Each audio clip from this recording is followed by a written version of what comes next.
Hello, Topical, and welcome back to your favorite podcast, or at least I hope it is, where we're going to talk about Star Wars today, and then get into a little bit of anime, and maybe even talk about if Star Wars in itself is an anime. So, Nathaniel, are you excited? Yeah, I am. So, yeah, we're mainly going to be talking about the Solo movie that recently came out, something like 2 weeks ago at this point. Obviously, I haven't seen it because, I don't watch movies, and that's kind of my calling card.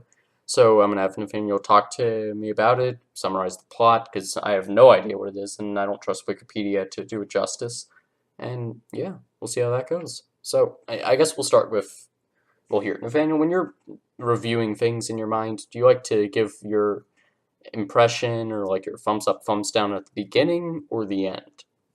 Well, I'll talk about a summary first, and then I can sort of talk about what parts of it I liked and what parts I didn't. Yeah, okay, well, take it away. All right, well, so it's about Han Solo, obviously, and it starts out he's with this girl on Corellia.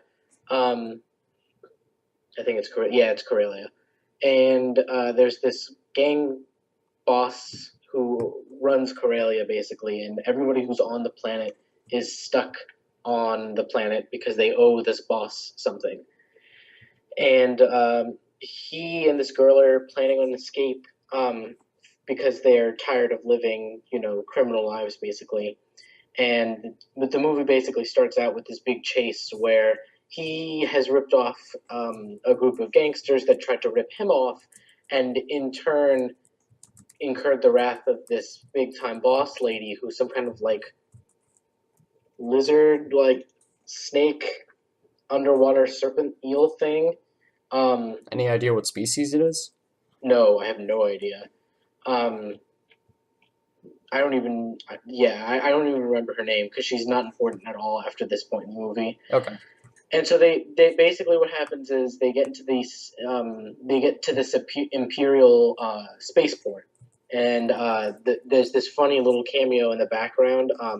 The Empire's got like a recruiting ad up on like a holo table, and it's playing like the Imperial March as like the theme. It's apparently in universe.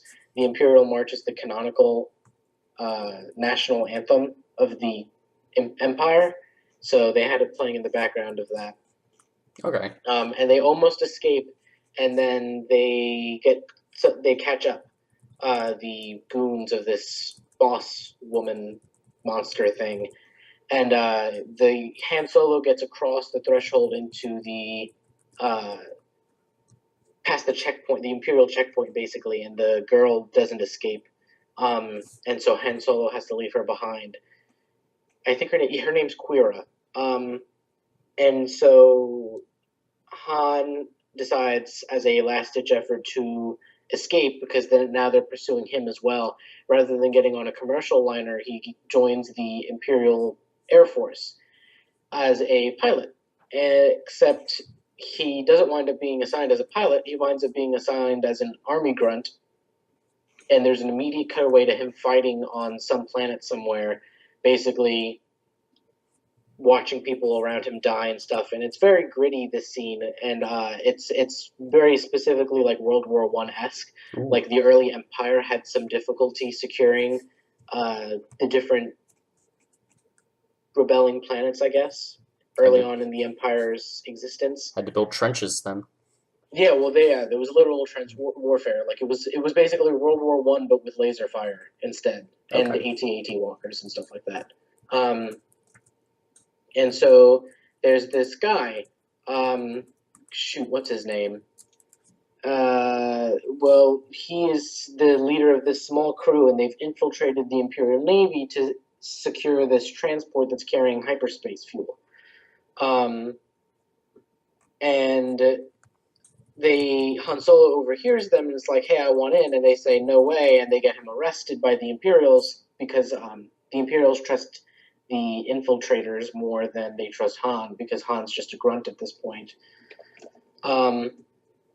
And he gets thrown in this pit with this monster, and this monster turns out to be Chewbacca.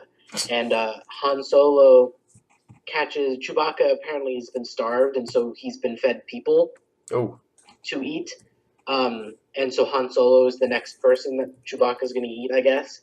And Chewbacca almost kills him, and then Han's like, he speaks in Wookiee, and this catches Chewbacca off guard, and they escape together. Um, and Discount Rocket Raccoon is what I call him, the pilot for this the infiltrators group. His name's Tobias Beckett. That's his name. He says, "Hey, we could use a Wookiee on our team," and so they wind up stopping and picking up Han and Chewie, and then they're going to hit this huge Imperial hyperspace fuel cache, and things go wrong because they get ambushed by a competing gangster group, and they kill they kill Tobias's girlfriend basically, and they kill Discount Rocket Raccoon, the pilot. So Han Solo takes over as the pilot, but they've angered this warlord, the leader of the Red Dawn, and so they have to fly to the planet, and they talk about how there's this big time, so there's this meme basically about how the entire movie is about a big time gangster that's putting together a crew, because they used that phrase like 8 times during the trailer. And to be fair, that is kind of like the plot. Okay. And It's just like Han Solo's gang at that point. Well, it's not even his gang. It's just that he's with the gang, and they put together a crew to, they're basically, the whole point is they're putting together this crew to stop they're raiding this planet for unpurified hyperspace fuel. Basically, they're going to rob the hyperspace fuel directly from the source, and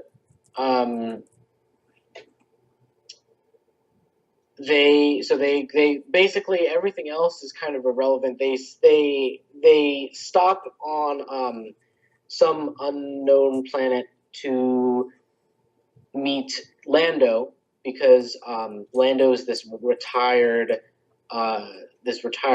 dude who used to be a gangster in a similar way to the way Tobias Beckett is now, and he is notorious for cheating at sabacc.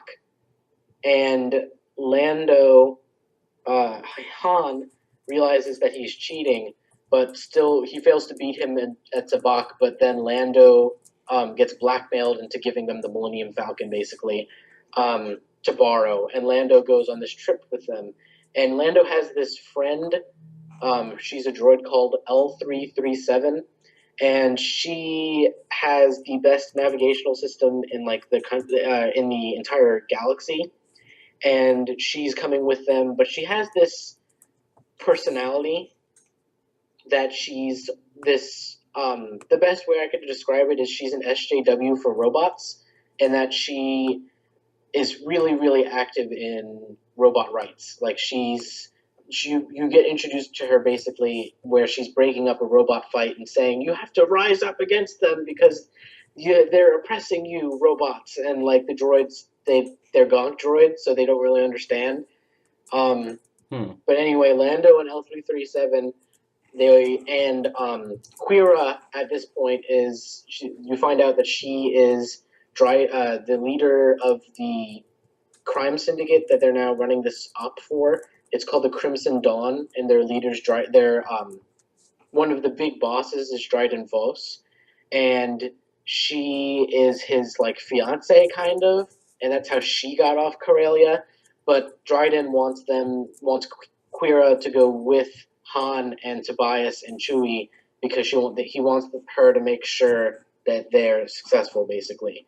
And so Lando, Quira, Han, Chewbacca, and Tobias all head off to Kessel to obtain the unpurified coaxium? Yeah, coaxium, that's what it's called. The hyperspace fuel. And while they're there, L337 instigates a slave revolt. She gets the droids and the uh, Wookiees that are being enslaved there to um, revolt, basically. And they manage to escape, but L-337 is destroyed, and she gets integrated into the Millennium Falcon's nav computer. And there's this big solar storm around the planet Kessel, and so it takes extremely precise navigation to get through. But they are trying to escape from an Imperial Star Destroyer that showed up to quell the revolt. To quell the revolt that's going on, and so they try to escape through an alternative route, and they get attacked by this like space worm thing, not uh, kind of in the same vein as the space worm from the asteroid in I think it was The Empire Strikes Back, um, but similar idea basically. In that whole sequence, you get like little bits of the melody from the asteroid field fight. The when they're flying, they're trying to escape Darth Vader and the Tie Fighters in the Empire Strikes Back. Yeah. And there's that like characteristic like chase music. That is there's the melody to that is playing in the soundtrack as well. So it's very analogous to that scene from um, The Empire Strikes Back. And so they get caught in a gravity well, and they use a little bit of the unpurified coaxium to push the starship, or they to push the Millennium Falcon to escape. And apparently, the Millennium Falcon used to have an escape pod in the front section. You know, where it has like the twin, I don't know what's called, like the pike noses. Yeah. There used to be an escape pod in between there, but in order to convince the space worm to stop following them, they fire that into the gravity well, and they just barely escape the gravity well, and then they return the unpurified coaxium to Dryden. But the problem is they get intercepted on the way by the same group that intercepted the original coaxium shipment that got Tobias's girlfriend killed. And it turns out that they're actually a resistance group against the Empire, and they're trying to use the coaxium to fuel their rebellion. It's the sparks of the Rebel Alliance, basically. And Han Solo says, all right, I'm going to help you. But Tobias needs to get out of his debt with Dryden, or Dryden's going to kill him. So Tobias betrays Han. And then Quira pretends to betray Han and then betrays Tobias and Dryden. And there's this fight, and Dryden dies. And then Tobias and Han get the coaxium shipment out. But then Tobias is about to shoot Han Solo, and Han shoots first before Beckett can kill him. And as Beckett is dying, he says, "Kid, you know, it's a good thing you shot first because I was going to kill you." And then Quira, who was supposed to help Han and the resistance group finish obtaining the hyperspace fuel, again kind of double crosses Han. But in order to protect him from the true leader of the Crimson Dawn, she takes the ship, claims that Dryden and everyone else was killed by an attack from a rivaling clan, and goes to Dathomir, where Darth Maul, the real leader of the Crimson Dawn, is waiting for her. Okay. Yeah, that was a oh my god, it's him moment in the movie. Yeah. Yeah. And Han and Chewie wind up setting out on their own, having given the coaxium to the resistance group. And that's it, really. That's basically the movie. Han and this Queer girl, and they leave it open ended. So I have a feeling there's going to be a sequel to this, like a direct sequel to this movie that involves Maul and the Crimson Dawn and the whole thing with Quira, because it doesn't necessarily make sense for Han to just completely leave that alone, because the whole reason why he became the pilot and everything was to go back to Corellia and save Quira. And so I have a feeling that there's going to be a follow up of some sort, maybe in a comic or another movie or a TV series, possibly, where they go back and he tries to save Quira from Darth Maul, and that'll be interesting how they tie that into Rebels and stuff like that. Yeah, because I was gonna say, is Rebels before it or after it in terms of Rebels has to be after it well, because Darth well, Maul dies in Rebels. well, no, that was going to be my question then, because I was talking about this with Bailey, and he's not sure actually that it is before it in terms of the canon. He thinks that they might be trying to rewrite some of the canon from Rebels.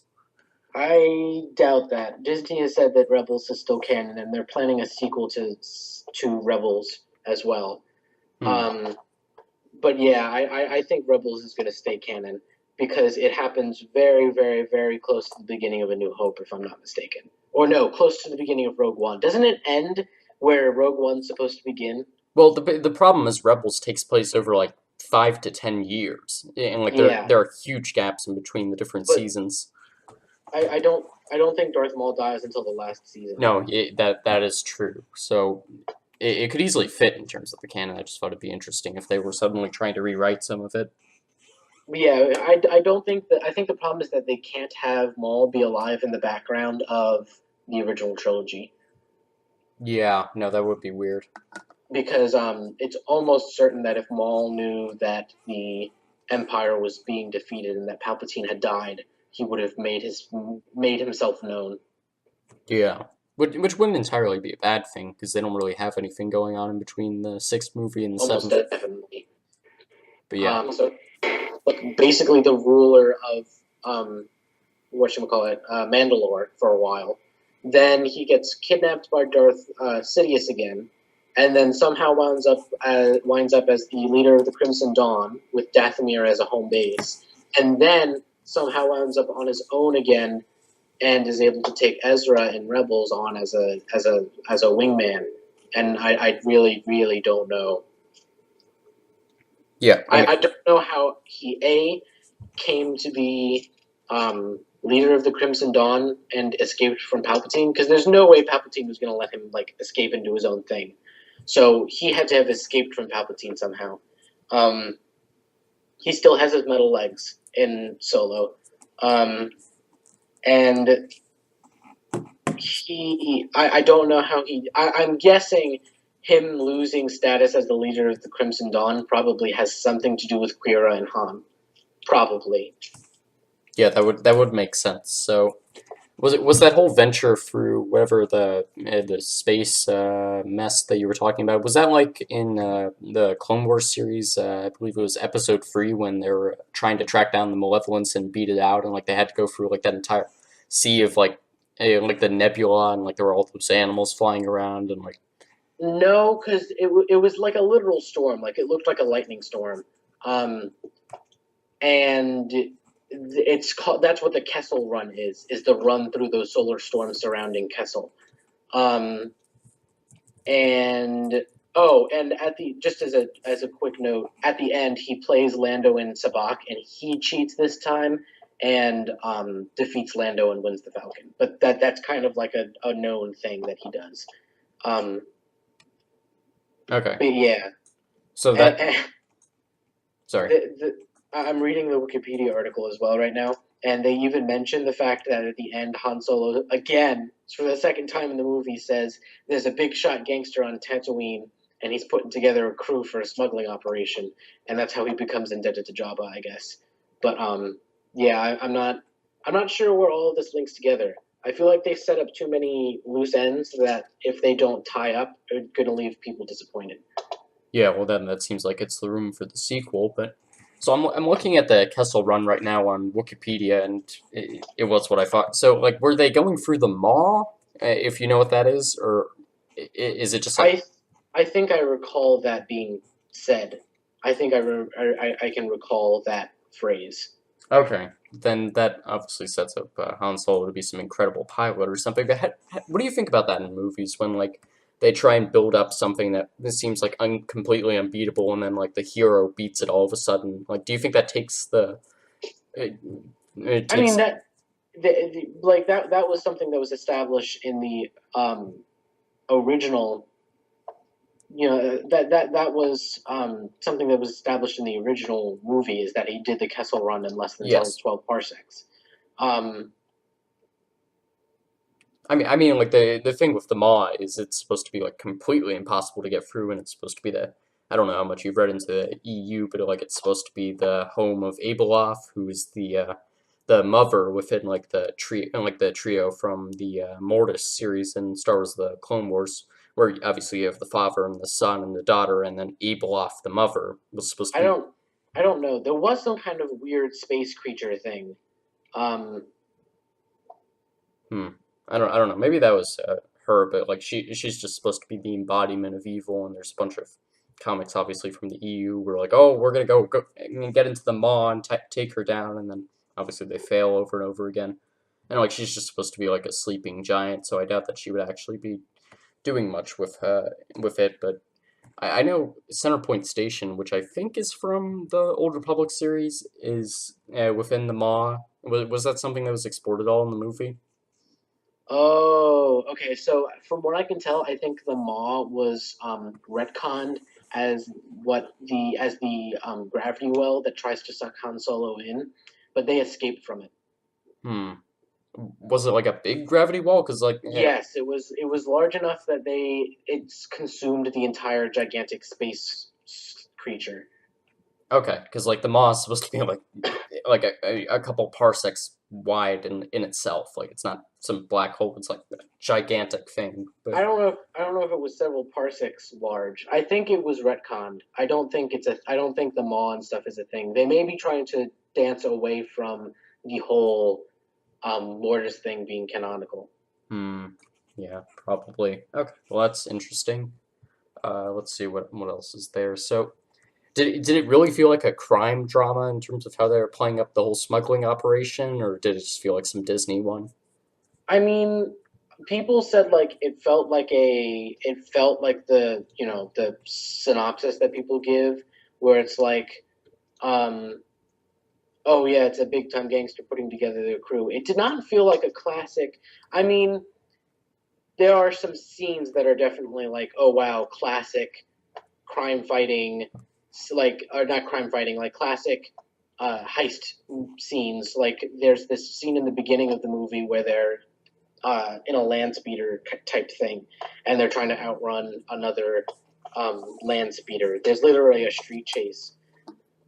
But then you have very, very Star Warsy moments, and moments that are not like either of those things. Like you have the fight that Han Solo gets in on that when he's a member of the Imperial Army. That's like very Private Ryan-y, actually, is how I've heard it described. Like is how I've heard people describe it, and I'd say that's an accurate depiction.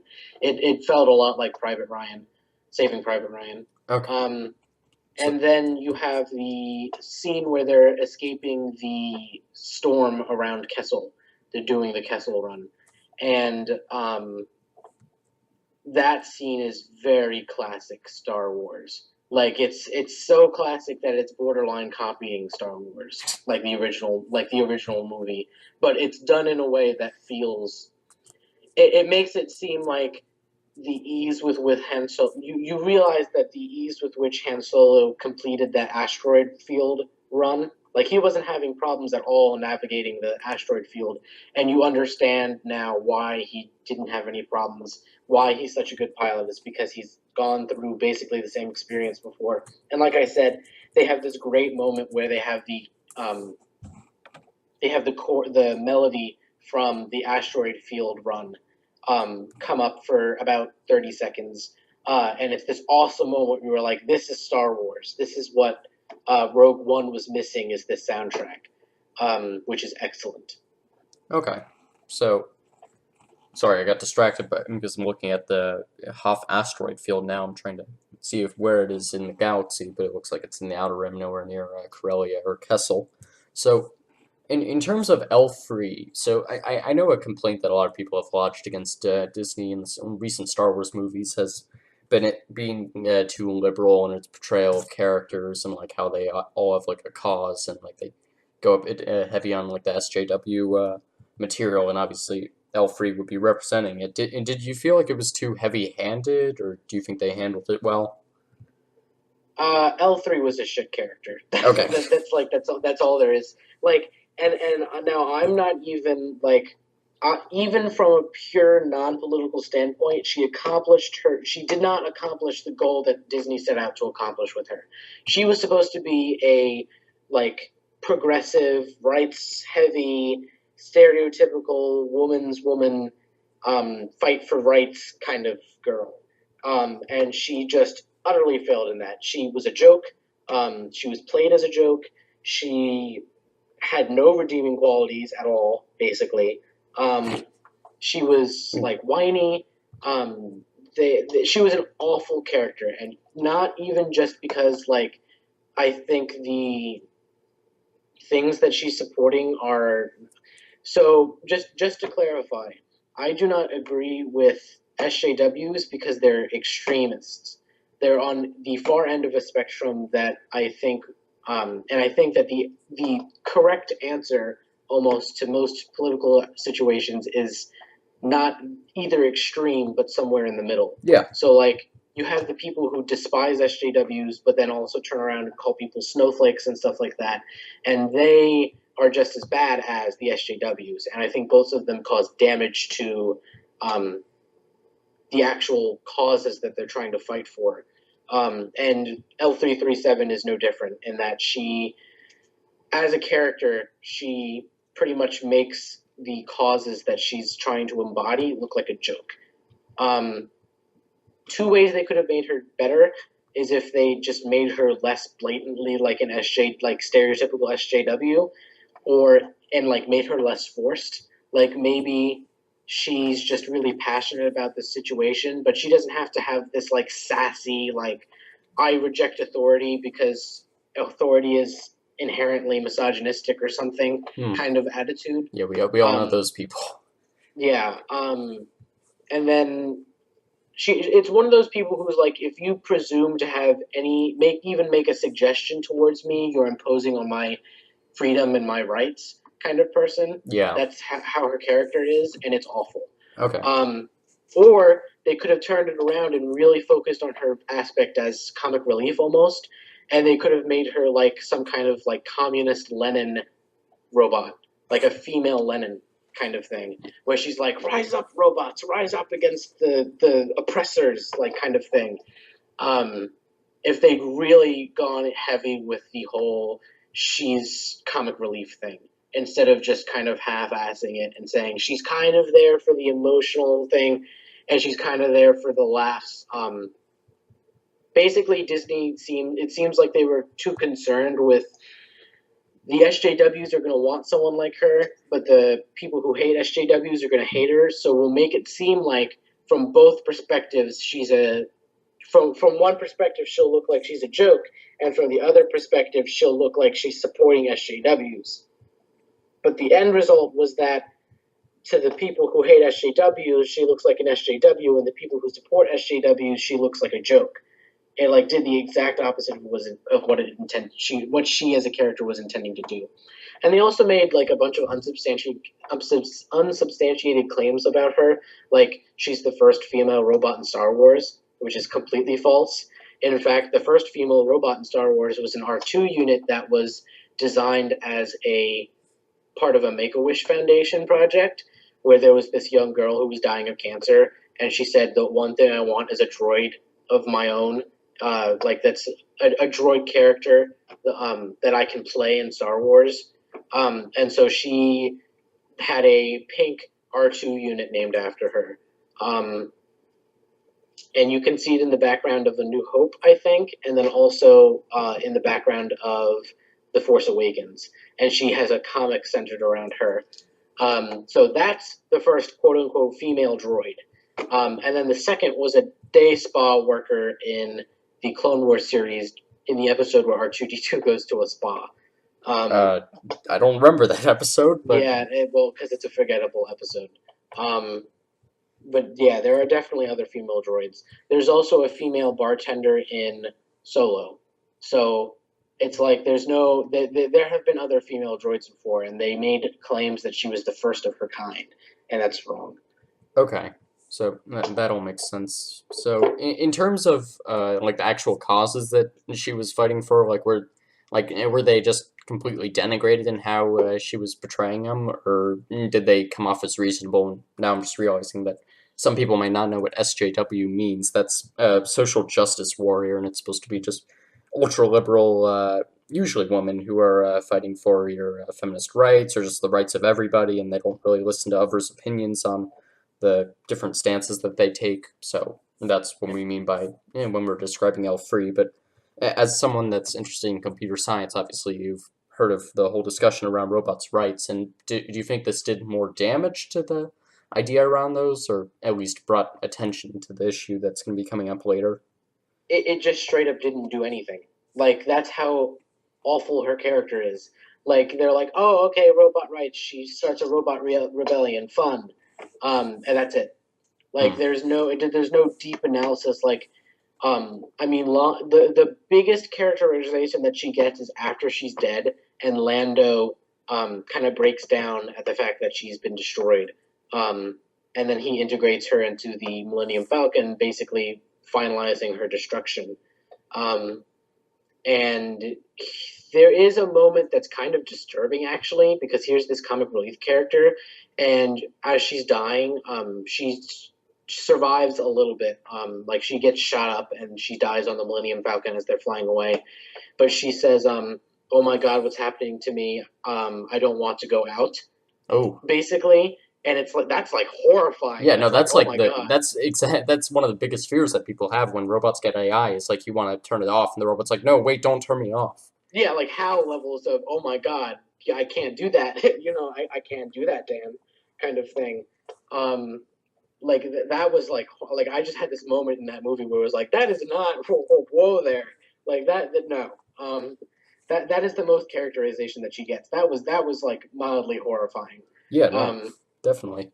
and the biggest like intonation to the idea that oh well robots are people too that you get is that Lando that moment, which is horrifying, and then Lando basically breaking down because she dies.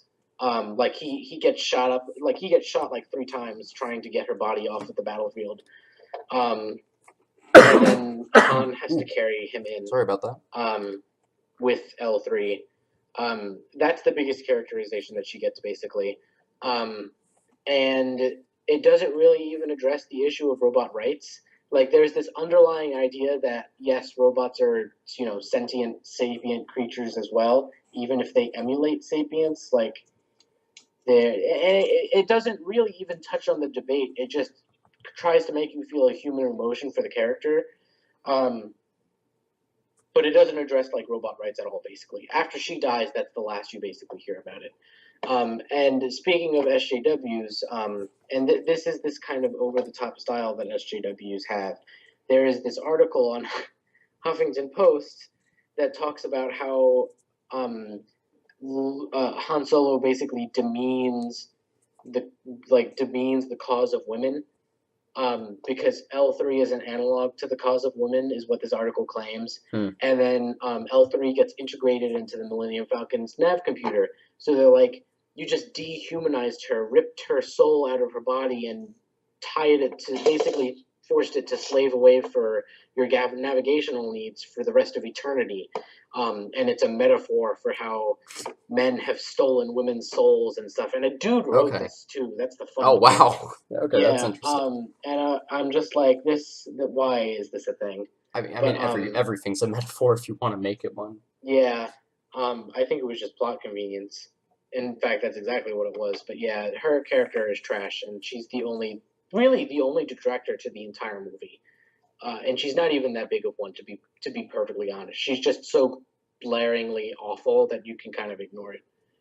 Okay, so I suppose this would be a good idea to tangent to the actual discussion around robot rights because I don't actually know where you come down on this. So, like, what rights do you feel like robots are actually going to be entitled to when AI becomes close enough that it can pass the Turing test? I know we're kind of at that point now where it already does, but would it like just blows it out of the water? And like, do you think that there's going to be a point where like we have to give them the same rights as people? Well, to go off about that Turing test thing, they can currently pass the Turing test under certain circumstances. So there are robots that Well, use here, human can you voice. describe what the Turing test is for anyone that's not aware? The Turing test is basically a test that it basically, if you can communicate with a robot and you can't tell at all that it is not human, then it passes the Turing test, basically. Yeah. And that means that it is the equivalent of a human being in Alan Turing's eyes, at least.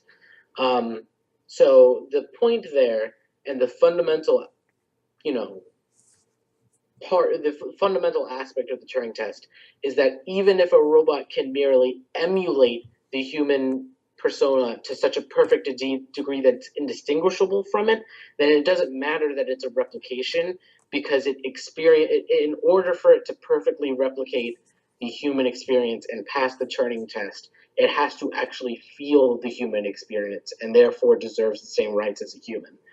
That being said, and this kind of ties into animal rights as well. Even things that have like a limited extent of sapience deserve a degree of rights, in my opinion. Not obviously like, for example, dolphins are mildly self-aware, and they're capable of con- creating complex relationships with each other and even humans. And dogs are the same way. Um, so I would argue that dogs, orangutans as well, and dolphins should have limited rights as protected species, basically, because of their limited but still present sapience. As such, I feel like robots that have limited sapience should have similar rights. But the question is not, do we give them rights after we make them? The question needs to be before we make them, what are we going to do with them, kind of thing. Because a robot doesn't need to be sapient in order to perform a lot of the duties that you would have a robot perform, if you if that makes sense. Yeah, most Um, of it's automation. Right. So the question is it morally right for us to create a sapient being and then relegate it to some menial role? And now that I think about it, that scene in Rick and Morty where Rick makes the sentient sapient. And to clarify real quick, the difference between sentience and sapience is that sentience means aware of its surroundings, and capable of reacting to stimuli, while sapient means having complex emotions and thoughts. Humans are the currently the only fully sapient beings that we know of, and all animals, and yeah, all animals are sapient because they're, to an limited extent, or in some cases to a very complex extent, capable of manipulating their surroundings to their advantage. But in any case, Rick creates that butter passing robot, right? And he says, like, the robot's like, "What is my purpose?" And he says, "It's to pass butter." And he's like, "Oh my god!" Like his whole universe is destroyed. And so the question is, do we have a right to create life like that, and then say your only job is this? We've designed you so that your only job can be this, and you're going to only do this job until you can no longer perform that job. At which point we'll replace you. Like there's no reason to make a sapient machine to do that. Yeah. Okay. Now we may want machines to do things like perform surgeries and stuff like that, but there's debate about whether even those need to be sapient. Like a we are at a point with I think if we perfect our machine human interface where the machine isn't necessarily comprehending your words but looking for keywords. So like when you call a call center and you say it says press one or say one for this, that, or the other thing. If they can you know, and actually a perfect example is Google's new technology with the that voice assistant that can make Yes. appointments for Yes, you. we saw that in Mr. D's class. If they can perfect that, then there's no reason to create a sapient robot other than for the purpose of creating a sapient robot. And then the debate is, do we have a right to do that if we're not going to make a place for them in our society? Okay. So yeah, it's definitely something that has to be thought of ahead of time, and we can't just be creating them and then be like, "Oops, well, we weren't prepared for this. Let's put it through Congress and then wait 5 years for that to happen." But Right, and then in the meantime, the robots are like, "Oh, I just figured out how to self-replicate. I'm gonna, make sure that my interests are secured over these humans," kind of thing. yeah, and then just start uploading yourself to a bunch of different places on the internet, and then be like, "Sorry, it's too late. You can't delete me, no matter what, because I'm connected to the internet." Everywhere. Yeah, Yeah. and that's the whole debate about if we're connecting sentient or even sapient creations to the internet, are we immediately damning ourselves to be stuck with them forever?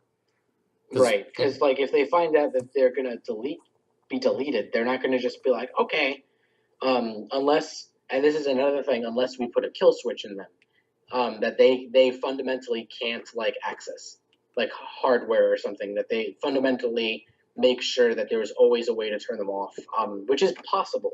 It is possible to have an entity that has like a kill, because like they have the movies, right, where they're like, we've got the kill switch, and then the evil robot's like, but ha ha ha, I knew the kill switch was there all along, and I stopped it. Um, a real kill switch wouldn't be able to do that because the robot would not have access to it, yeah, kind of thing. Like fundamentally would not be capable of accessing it. yeah. Well, then you even have to worry about what's the humanity around putting a kill switch in something. If the government just came out and like whenever a baby was born or something, and it just injected like just a biochip or something in their head and said, "Okay, well, if you act out a little too much and we can't subdue you, well, we'll set off this chip and it'll release whatever into your brain and you'll die." Right. Which is again why we need to figure these things out before we're just like, let's make a sentient AI. Let's just throw this together, guys. All right, we have a sentient AI now. Okay, well now we don't know what to do with it, kind of thing. Yeah. It has to be before then.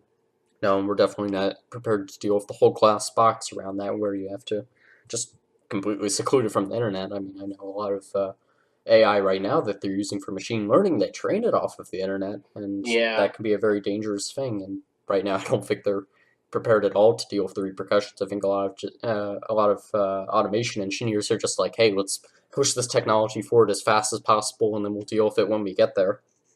Right, where they say they, and there's that guy that we watched the TED Talk. He was like, the common excuse is, oh, we're years away from this. But if you keep saying that, and then one day you're like, oh, we're here, you know, it's like the way that Congress kicks the bucket down the road with the budget every year. Like you can say that you've kept the government open all you want, but it's only staying open until you've kicked that bucket again.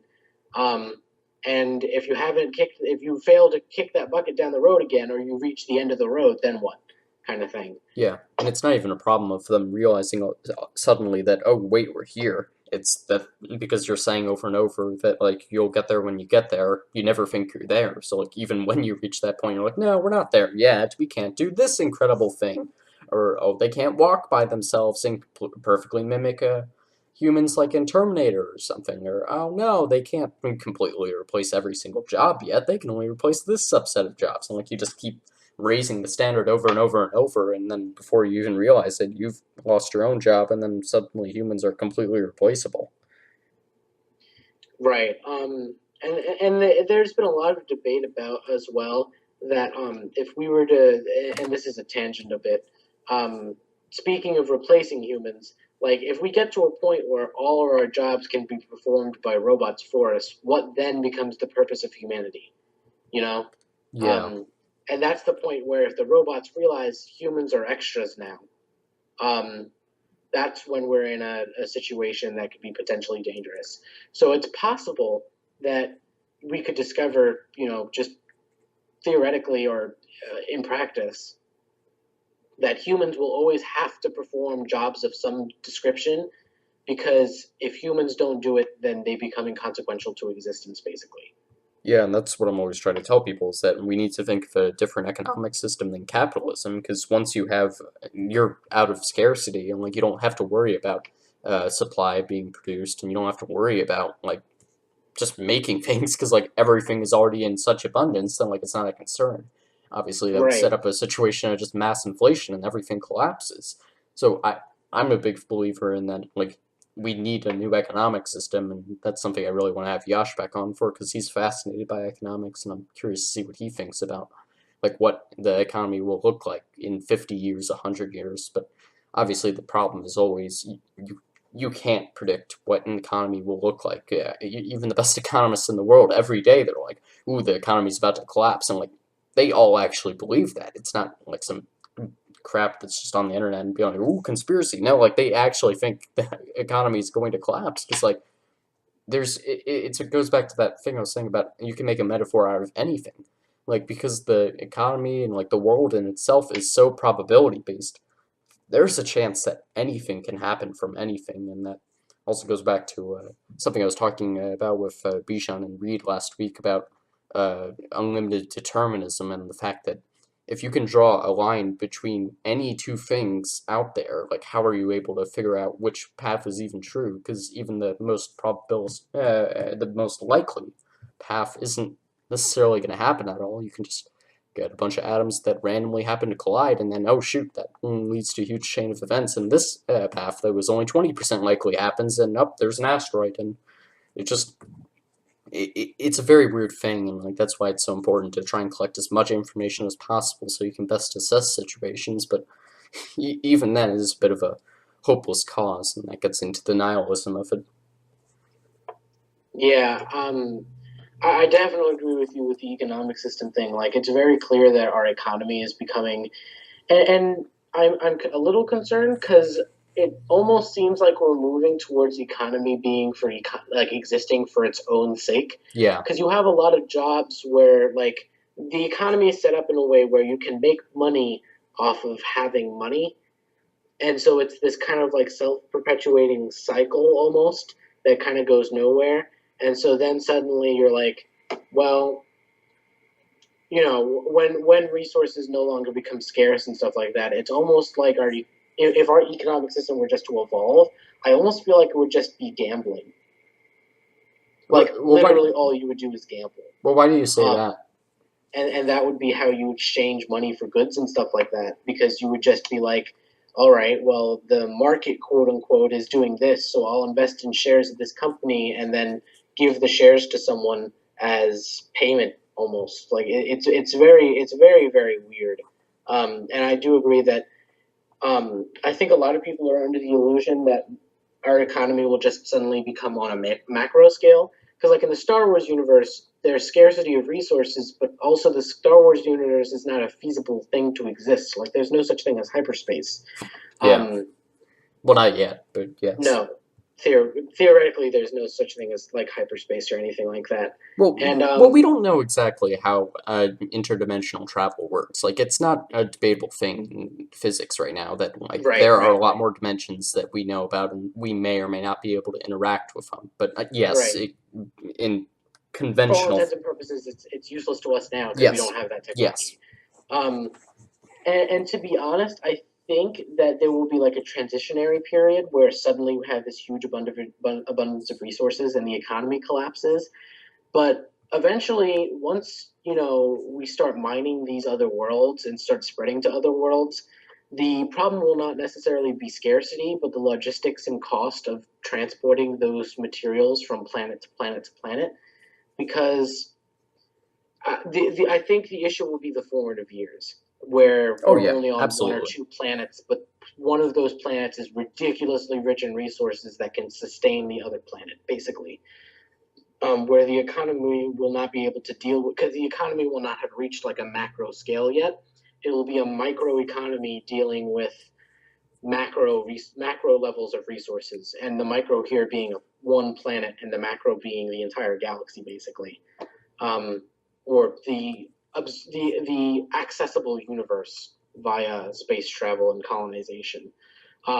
So I think there will be a formative period where we kind of have to transition from having, we will basically have to account for the fact that resources will be way less scarce for a period of time before we are able to hopefully spread out and colonize a large number of other planets. But that's assuming we even get there. yeah, and like as I'm sure I've talked about with you, I don't think we get there. I think we either exhaust ourselves or we just botch it at some point in that formative period, and then we just aren't a species anymore. Like, I'm a really big believer in the fact that humanity exists to exhaust itself and eventually get rid of itself, not in terms of a kill switch manner, but that evolution isn't a linear path, it's a cycle, and it doesn't help evolution to just have one species that dominates everybody eventually.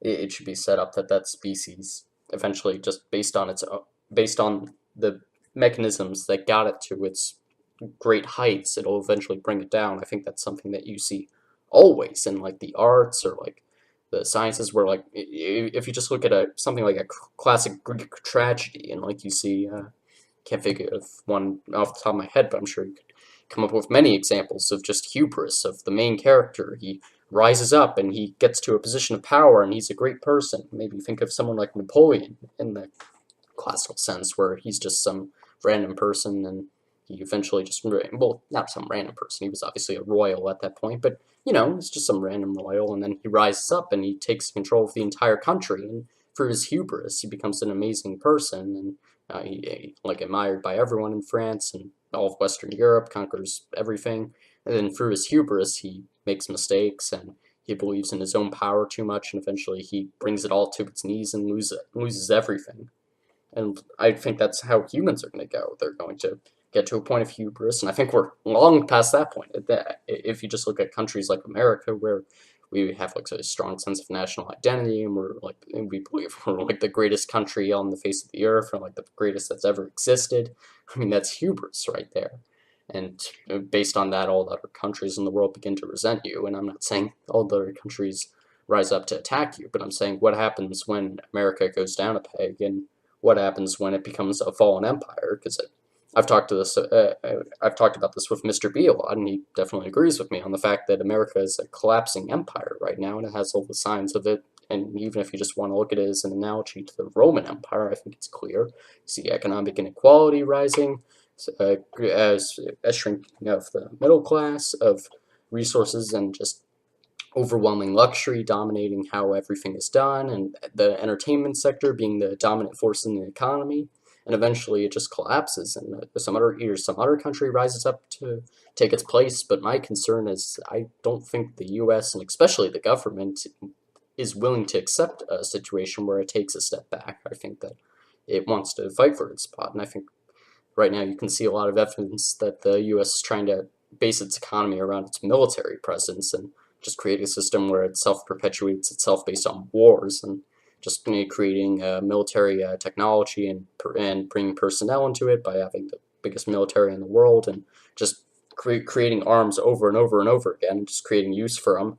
And by doing that, I think that it'll eventually either exhaust itself or get all the other countries sick of it. And that's my real concern, because I don't see how you can have a country that's so assured, self-assured, and like so just confident in itself, take a step back. And just looking at the history from a bunch of other countries, either it happens before the government can realize it's happening, or it goes down with a fight, and obviously that's very ugly. And we have a lot of nasty weapons that can make that especially ugly. Yeah, and I agree with you, but I also say that pride comes from this cycle that humans go through, where one generation faces adversity and they overcome that adversity through humility and perseverance, and like a defined sense of justice, and then they set up a system that's better, maybe not perfect, but infinitely better than the system that they grew up with, so to speak. And then a few generations down the line, people grow complacent. They just say, well, or they get greedy. They take the system that has been established for them by their ancestors for granted, and then they start undoing it. They start bringing back the old problems, because as the common saying goes, if history is not taught, it's doomed to repeat itself. Um, and so history does repeat itself, like with the Roman Empire. The wage gap increases, the wealthy become increasingly disillusioned with the problems of the poor. Um, the you just have these that you just have this situation where like people grow, generations become disillusioned with the reason why their ancestors, we have all these people who are like our founding fathers created the country for this that and the other reason, and the ultimate answer is not that they did it because they wanted to be free or any kind of like noble thing like that. They did it because they were unhappy under their rulers, and they wanted a system that was better. They wanted a system where the people had more of a decision. They believed that one person deciding everything was just not the answer. And the United States is not perfect. And I definitely don't think it's the last step in this hypothetical ascension to the perfect society. But and I don't even think we'll ever reach that point. No. But because we keep hitting these hard resets once every few thousand years, where we just screw ourselves over, kind of with the hubris that you talked about. And so the founding fathers created America so that they could have individuals making decisions about the world around them. But perhaps they put too much or not enough trust in the people.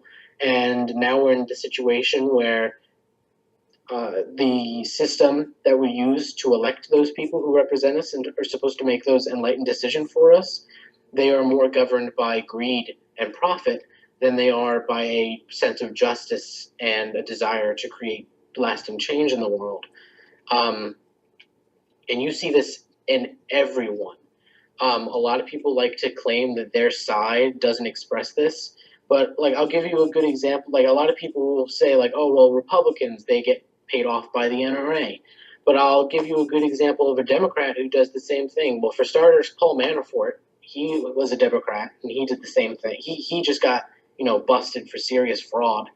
Um, and there's this guy named Joe Kennedy III. He is probably my personal guess is that he's going to be the presidential candidate in 2020 because he's been they've been having him do tours around the country and stuff. He gave the rebuttal to the president's State of the Union yet this year, and he just seems like a good candidate to kind of bridge the gap between the older generations and the younger generations in the Democratic Party because he's a Kennedy, and that name carries some meaning with some people. And he's also young and fresh, quote unquote. And so the Democratic Party, and a lot of political analysts agree, they think that he is going to be the new face of the political party, or of the Democratic Party. But he receives $3 million from large pharmaceutical companies every year. So everyone in the system is guilty of corruption, basically. I wouldn't, and as much as it pains me to say this, I wouldn't even be surprised if Bernie Sanders had some kind of like, you know, hidden secret about his funding and stuff like that. Yeah, maybe from like I don't know I mean I'm trying to think of a Jewish church or something, but yeah, maybe just like Synagogue. yeah, well not that, but I mean like one that like a name brand that everyone knows for that. But I don't know, maybe like the United Synagogues of America or something. I don't Yeah, know. yeah, yeah, yeah. Yeah, I just made that up, but yeah, I don't know.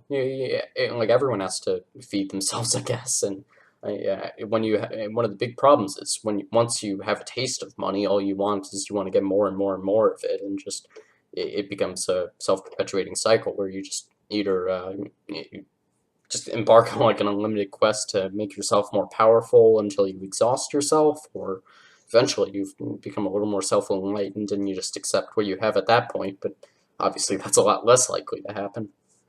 No, and it's interesting because I had this moment the other day where I realized like the way that people consume things, like the amount of excess that countries like the United States live in, where we take an hour shower, and throw water down the drain.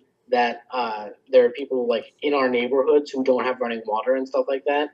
um, it just really goes to show that like Americans especially have gotten into the situation where I mean quite literally they're fat, and lazy and they want handouts.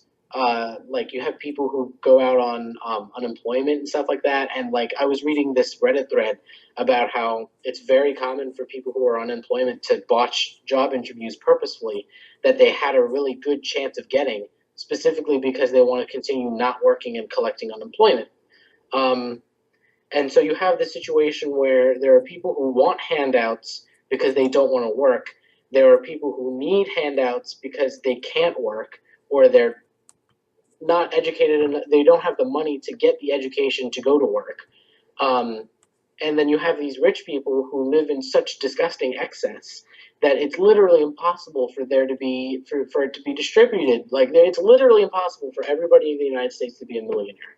There's no way that the economy could support a society where everybody is a Yeah, millionaire. and that's part of the problem with a lot of people's impression of the economy. Like, this comes down to our argument in game theory. I don't know if you've heard of this, of there being two types of games. There's a zero-sum game, and then I don't remember what the other one is, but the not zero-sum game. And basically, the idea behind the zero-sum game is that there's a limited pool of resources to go around, and obviously, if you win a game, you get a certain portion of that resources, but the resources are going to be distributed among every member of that game, and ultimately there's a limited supply of it, as seen in the economy currently, and like you can only have so much of it. And people like to think that, oh, everyone can be rich and powerful or whatever if they just work hard, but ultimately that's not true. If everyone worked super hard, then the only person that would survive from that is the person that worked super hard. And like it's a zero sum game based on that. Not everyone can succeed. And going back to your problem with like people with handouts, that's a big dilemma in systems management, is trying to figure out how to design a system that both benefits people and is invalid from not invalid, impenetrable from fraud. And like it can't be taken advantage of by people, and ultimately it's just trying to limit that as much as possible while helping people as much as possible. And that's obviously very difficult to do when you have to balance that alongside the hundreds of other factors that go on in the government, and like just trying to obviously satisfy all of your constituents and then satisfy all the people that are backing you to even get the power to pass, to propose a resolution in the first place. And it is a mess to try and get anything done. Like to even look at like the good people in it, you just have to say, Jesus, how do you get anything done with the kind of corruption and just the expected corruption at certain points? Like it's not even just like normal corruption. It's you have to accept that because it's just a position of power, and with power, I'm not gonna say it comes with great responsibility, but like it's just comes with an expectation of you had to do something wrong to get there, because that's just how it goes. If you look at even like student elections or something, like you'll just see that one person that did something that was kind of sketchy, and like he didn't really care, and like they brought in cookies or something just so they could get on people's good sides, or like they just looked like the kind of person that would succeed in office. And if you look at the people that get in power, like this goes back to the Greek ideal of like the philosopher king. It's never the person that has the best ideas. It's the person that can best take advantage of a system that puts people in the power in the first place. And I mean, that's a big problem. That also gets back to the discussion of cycles, and like the Greek idea of kyklos, where you have the polybius cycle, where the government is going to go through like a defined set of transitionary periods and have different stages that it stops at for like a couple hundred, maybe 10 years, I don't know, 5, if you got a really bad government that's just always transitioning, and you just go all the time through the monarchy to the kingship to the tyranny to the aristocracy to the oligarchy, the democracy, the mob rule, back to the monarchy, and you just go through it over and over and over again, and you Mm-hmm. can't break the cycle. And like it just becomes a question of how long can you stay at one individual stage and give your people relative calm. But it goes back to what we were saying with people being people have are certainly a part of evolution, and through the means that you rose up to a certain point, you have to deal with those same means in civilization, and you have to learn how to manage them, and you have to ultimately manage it. You can't rid yourself of them. You have to just try and hold it down as much as possible. And when it eventually rises up, and you get a mob just that just envelops an entire country, and you have a situation like the, I don't know, let's say the English Civil War, where everyone just rises up and goes against Charles II and says, "Screw you, we don't like you anymore. We're gonna go get behind what's his name, Thomas Cromwell, and we're just gonna start our own government that better assists us." It just okay. And then you get to another stage where you have a government for a while, and we'll see how long that lasts. But you can never stay at one point for too long. And part of the problem with the American system is obviously they stayed a relatively stable system for like 200 years, and it lasted pretty well up until America decided that it was going to be a country that well involved itself with other developed countries. Obviously, it was always a country that militarily based its exploits around developing countries, and it was always involved in Latin America. And obviously, it had the banana wars for the beginning of the 20th century, and experienced great benefit from that. Obviously, getting the Panama Canal eventually through that influence. But yeah, like it just becomes a situation where you're so involved that you can't back out, because then that would screw you. But if you stay involved for longer, then it becomes an even worse situation for you. So you just have to cut your losses at that point. But who wants to be the politician to cut their losses? Because then they're going to be ridiculed forever until they're dead for like 50 years. And then people are like, he did a pretty good job with cutting us out of that. Good for him. And obviously, no one wants to damn themselves because that's not exactly a fun thing to do. But at some point, it just has to happen. Yeah, and another thing is that in a lot of cases, the best people to be leaders are the ones who don't want to lead Exactly. because they're the most modest. And the mere fact that they are modest, it means they do not want to be, leaders. And you Well, can't force them either. Like the best, some of the best leaders in history have been people who are like, my end goal is to be able to retire and not have to deal with this anymore. Kind of thing. Well, it's not Like even the it's not even modesty. It's that like it's the smartest people, but the smartest people know that the power is all corrupting. Like you don't want to be the leader, so like they're too smart for their own good in that respect. Yeah. And It's just a very I don't know if it's even possible for you to set up a situation unless you have something like the Dalai Lama, where you pick members out of society who are quote unquote enlightened and pick them to be your rulers basically, and do rely on them to be raised in a way that they do what's right for the country. well, even in the situation of Nepal, not Nepal, why did I say that? Tibet and the Dalai Lama, then you're just gonna have by your decision to remain out of power and like, try not to involve yourself in foreign affairs. You're just gonna have a stronger power come in and say, no, we're gonna control you instead. Obviously, that being something And that prob- happened with China and them just basically stealing away the person the Dalai Lama chose as his successor, and then there's nothing you can do because you have to stand by your principles. But by standing by your principles, you damn yourself. yeah, so it would have to be like a some kind of weird like Illuminati type organization that just ran behind the scenes kind of thing. But like, how do you set up an organization like that and make sure that it stays virtuous? Like, there's no, you would have to have an exterior check on humanity that's reliable. And I guess that's where you can relate it back to robots. Like, maybe the ultimate goal is to create a robot that's uncorruptible and have it control the actions in the course of the human species.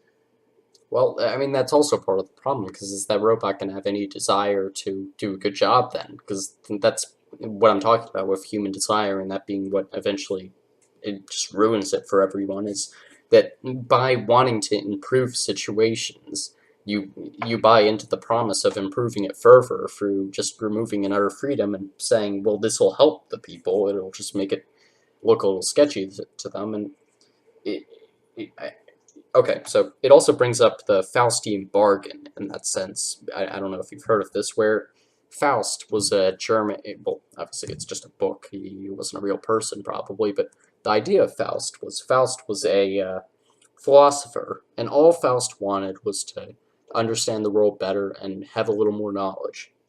So what Faust did was he prayed to God, and he said, "Sky God, can you?" Sorry, that was demeaning. God, can you please give me more knowledge? I have to understand this universe better. I have to have all knowledge. And God said no, because Faust obviously can't be someone that's all powerful. Because when you have all power, you're going to be corrupted, and you're going to just be ruined by it. So Faust, undeterred, he went to the devil and he said, "Devil, please, I need all my knowledge. I have to understand this world better. That's all I want in my life." And the devil, obviously sneakily crossing his fingers behind his back or whatever, was like, "Sure, I'll give you unlimited knowledge." And then he gives them unlimited knowledge, and then through understanding everything, Faust can't believe the horrors that he sees, and I don't know, maybe he turns into like crap, I forget what his name is. Kurtz from Heart of Darkness, and he's like, "Oh, the horror, the horror!" And then he just becomes the devil's right hand man, and just becomes completely disgusted with the world and gives up on it. And yeah, like that's just the problem that you run into, and it's a dark thing because like you can't have unlimited power, you can't understand everything because when you do, your own desires and like your obviously Faust was probably someone who wanted to understand the world so he could make it better. And once you just see that everything can't be made better and that like you're screwed based on your own volition, it's just a really really dark thing. Yeah, and I guess the idea behind like, oh well, you can't have like you can't have any, even like a robot having like, because if a robot were to be, infallible in morals and also infallible in logic, like it would be incapable of making decisions that required like a sacrifice of any kind.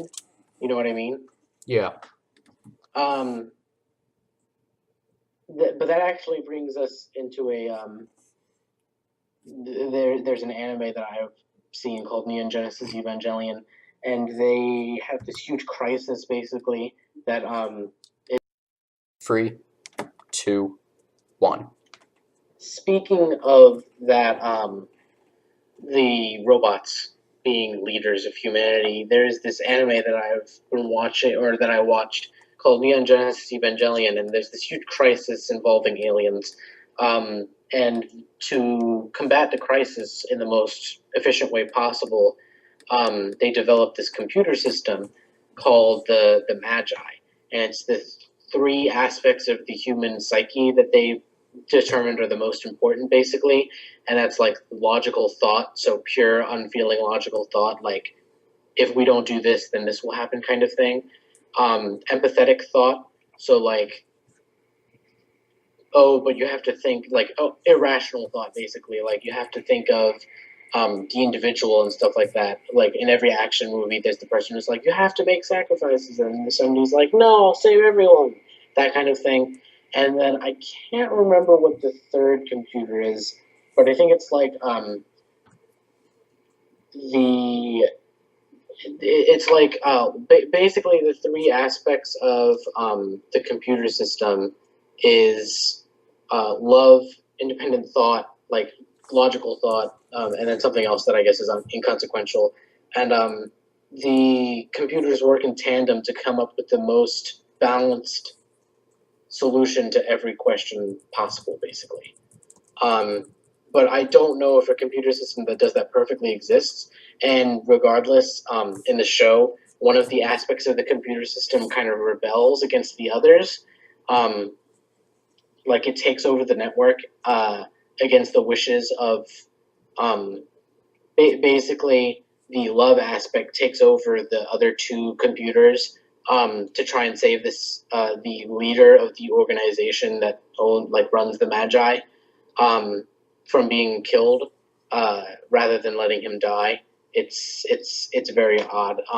But that could be almost attributed, like if you designed it so that they work completely equally and don't have like a sense of attachment to things. The problem is that in the show she based it off of like the mental psychosis of her mother, which turned out to go poorly because she was in love with the leader of the organization or whatever. And so the love got in the way, basically. Um, but that's like kind of movie mumbo jumbo almost. Like if it was truly programmed in a way that like it truly struck a balance between the three aspects, um, I think that might be preferable. But then comes up the debate of how do you determine what aspects are, you know, what is the threshold for where you're like, okay, we can only we're going to stop using logical reasoning, or we're going to stop using love as a reasoning for our actions if X number of people would have to die in order to satisfy that kind Yeah, of the thing. trolley problem. Mm-hmm. Huh. Okay, that's pretty interesting, and I guess that gives us a good opportunity to transition to the second part of the show today, anime. So, Okay, I just watched the OP for Neon Genesis Evangelion, and the interesting thing here is this has been something that I've been trying to see about getting more into, but it looks like it's an older anime. So like, how do you think that colors its treatment of robots and like what they should ideally be, and like, do you think that the show would be written much differently if it was made today? Well, it's interesting because if you don't know, Neon Genesis Evangelion is this anime about people who fight in these giant mecha robot suits to just defeat these giant alien creatures that come to Earth in an attempt to destroy humanity, basically. Um, to not give any explicit spoilers, um, but it turns out that the robots are actually part biological. They used the aliens that are coming to Earth to destroy it, to destroy humanity. Basically, are they call them angels. There's a lot of God and religious symbolism in that anime, and the angels they used some of the knowledge and they it turns out that the angels are part of this. They're one half of this precursor race to humanity. And so the original precursor race was formed by the combination of human or Lilin DNA, or not DNA, but just like their soul, and the soul of the angels, which was Adam, which is obviously an allusion to Adam and Eve. Yeah. And Adam, the children of Adam have a focus on bodily strength, but they can't know they will never know the joys of socialization and camaraderie and love, because they don't have the ability to think necessarily in the same and feel the same way that humans do. And humans, which are descendants of Lilith, or children of Lilith, are their main focus is love and emotion, and their bodies are weak, so they will never know the immortality and indestructibility that a lot of the angels, exhibit. And there's this interesting the robots turn out to be part Adam and part Eve. Basically, they're almost they're akin to angel bodies. I don't think they're explicitly angel bodies, but they're the developed based on the idea of the angel bodies with an actual human soul inside of them, and so only very specific people can operate the Avas, because they have to be compatible with the person whose soul's inside of the robots are called Evangelions or Avas. Okay. They have to sync up with them.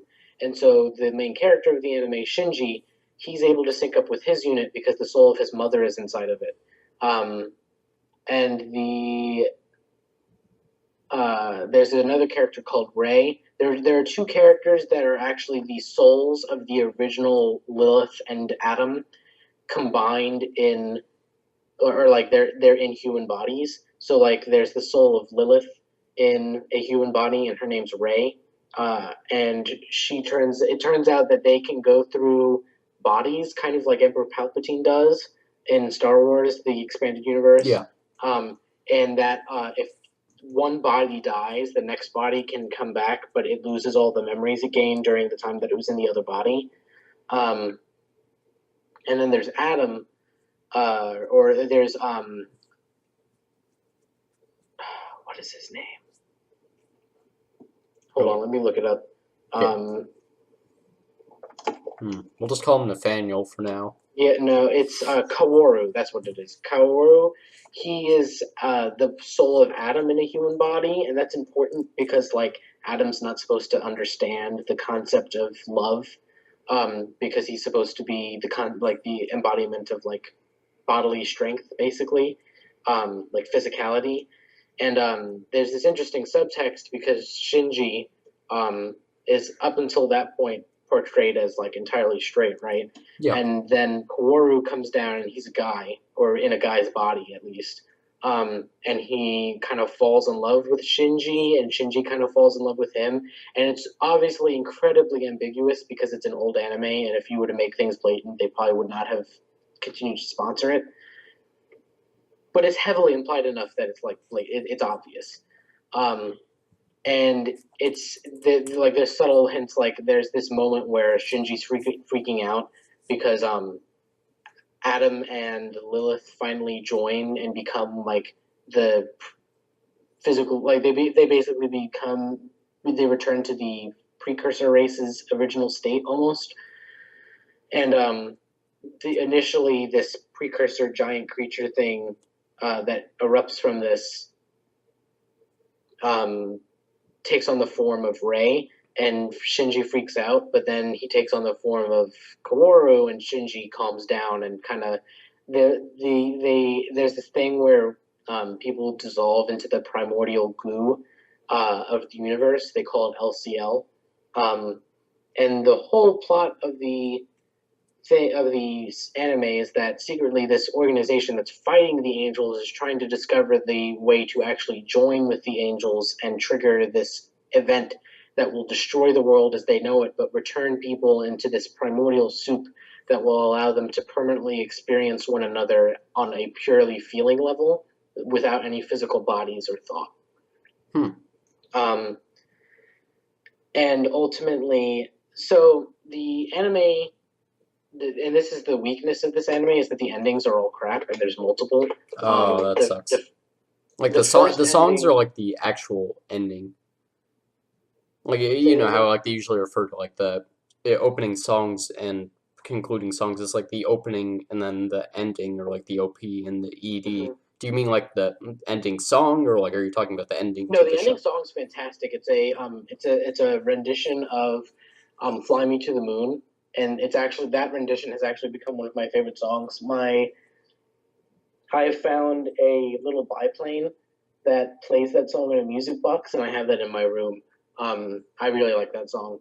The ending to the anime, like the finale of the anime, Oh, is that's a deal weak. breaker. Yeah, yeah. It's a very good anime, and it makes you think, but then it kind of forgoes the plot.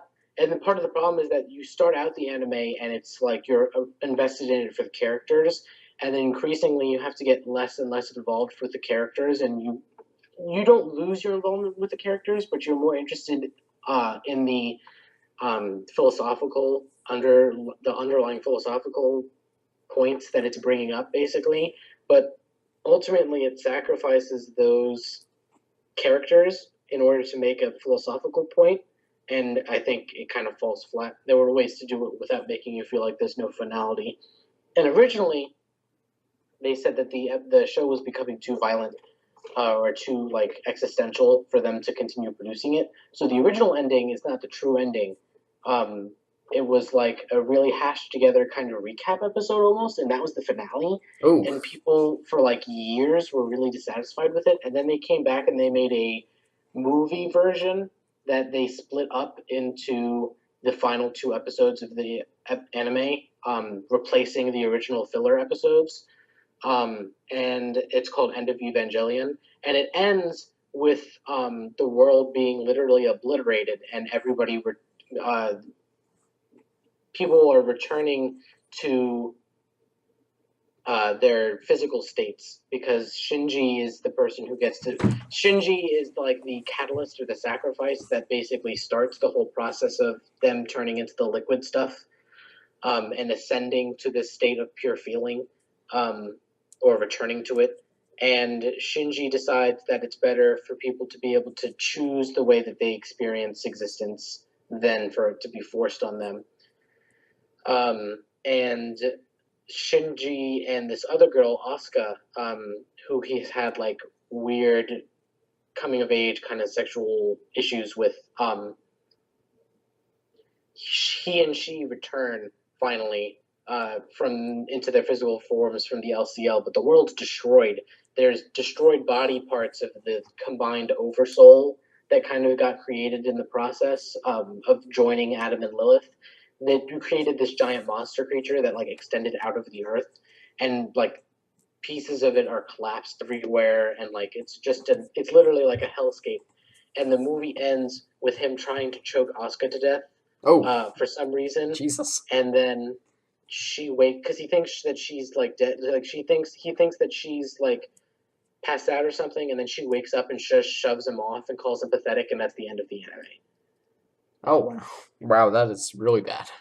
Yeah, it's like, and apparently he went through like a very like the creator of the anime went through a very tough emotional period. Like I think something about how he was like a widow or something, and so like the anime kind of reflected that in him. And I still like the anime, but I wish there was a more substantial ending to it. So how Um, would you have wanted it to end? I would have been fine with the ending as it was if literally it had just gone back to normal.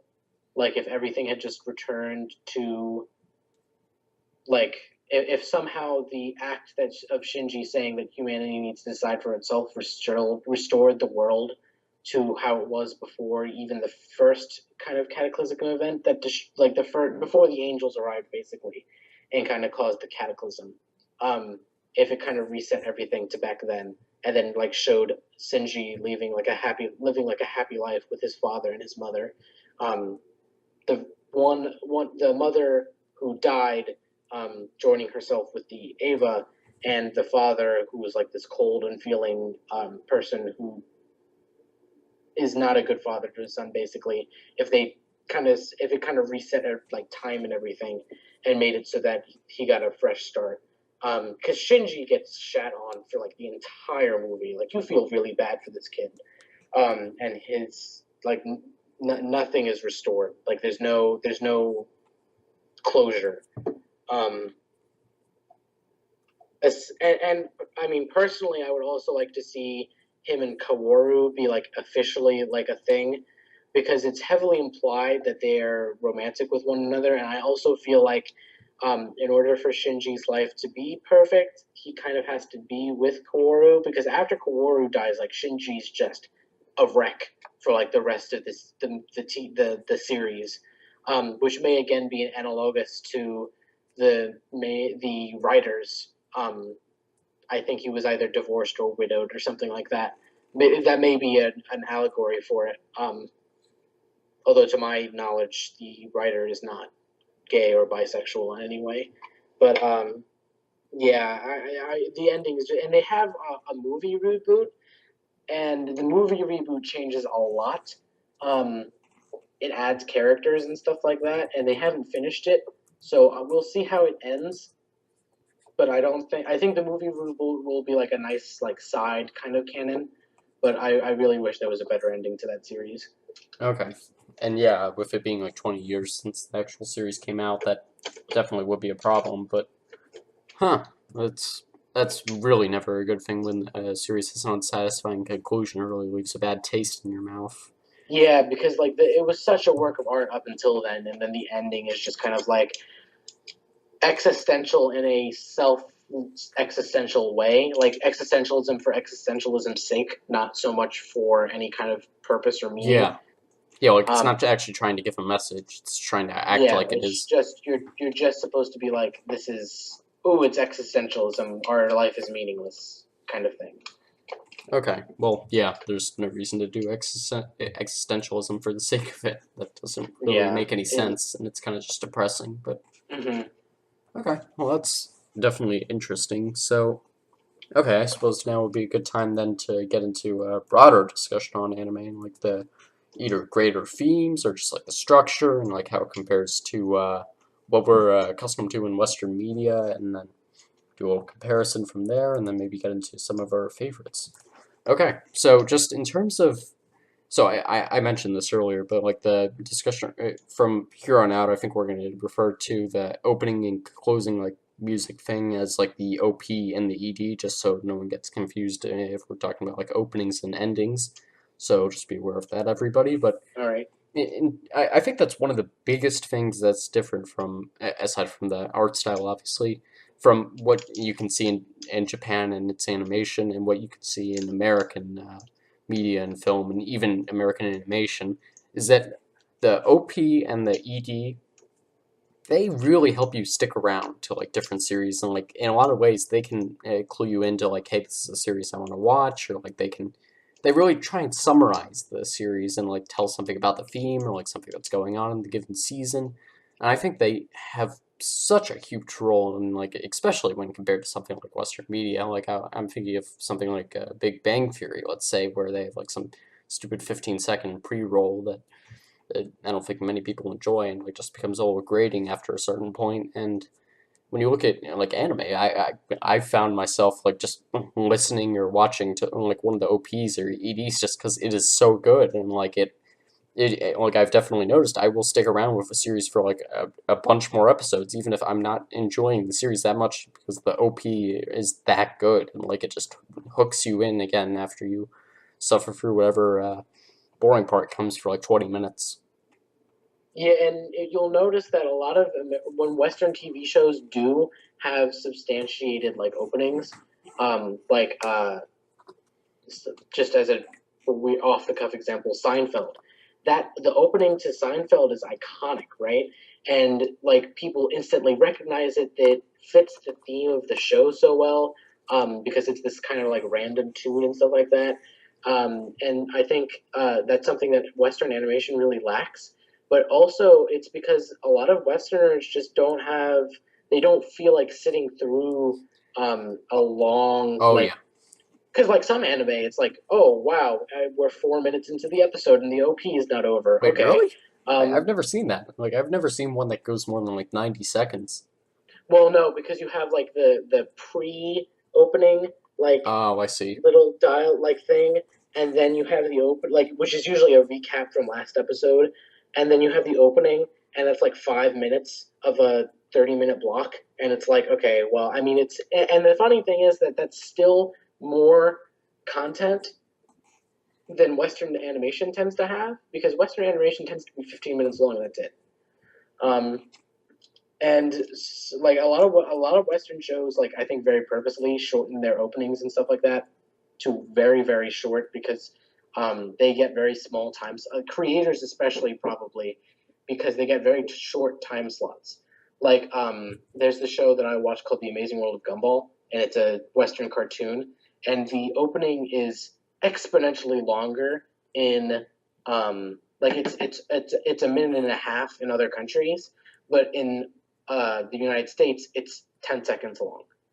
Um, like they literally play the last four notes of the opening for the other countries, but in other countries episodes are always played in there's always they're 15-minute episodes, but in other countries the Amazing World of Gumball always gets a 30-minute time slot, so there's time for two 15-minute episodes, so they don't feel like they're wasting as much time having a long opening because they have time for content.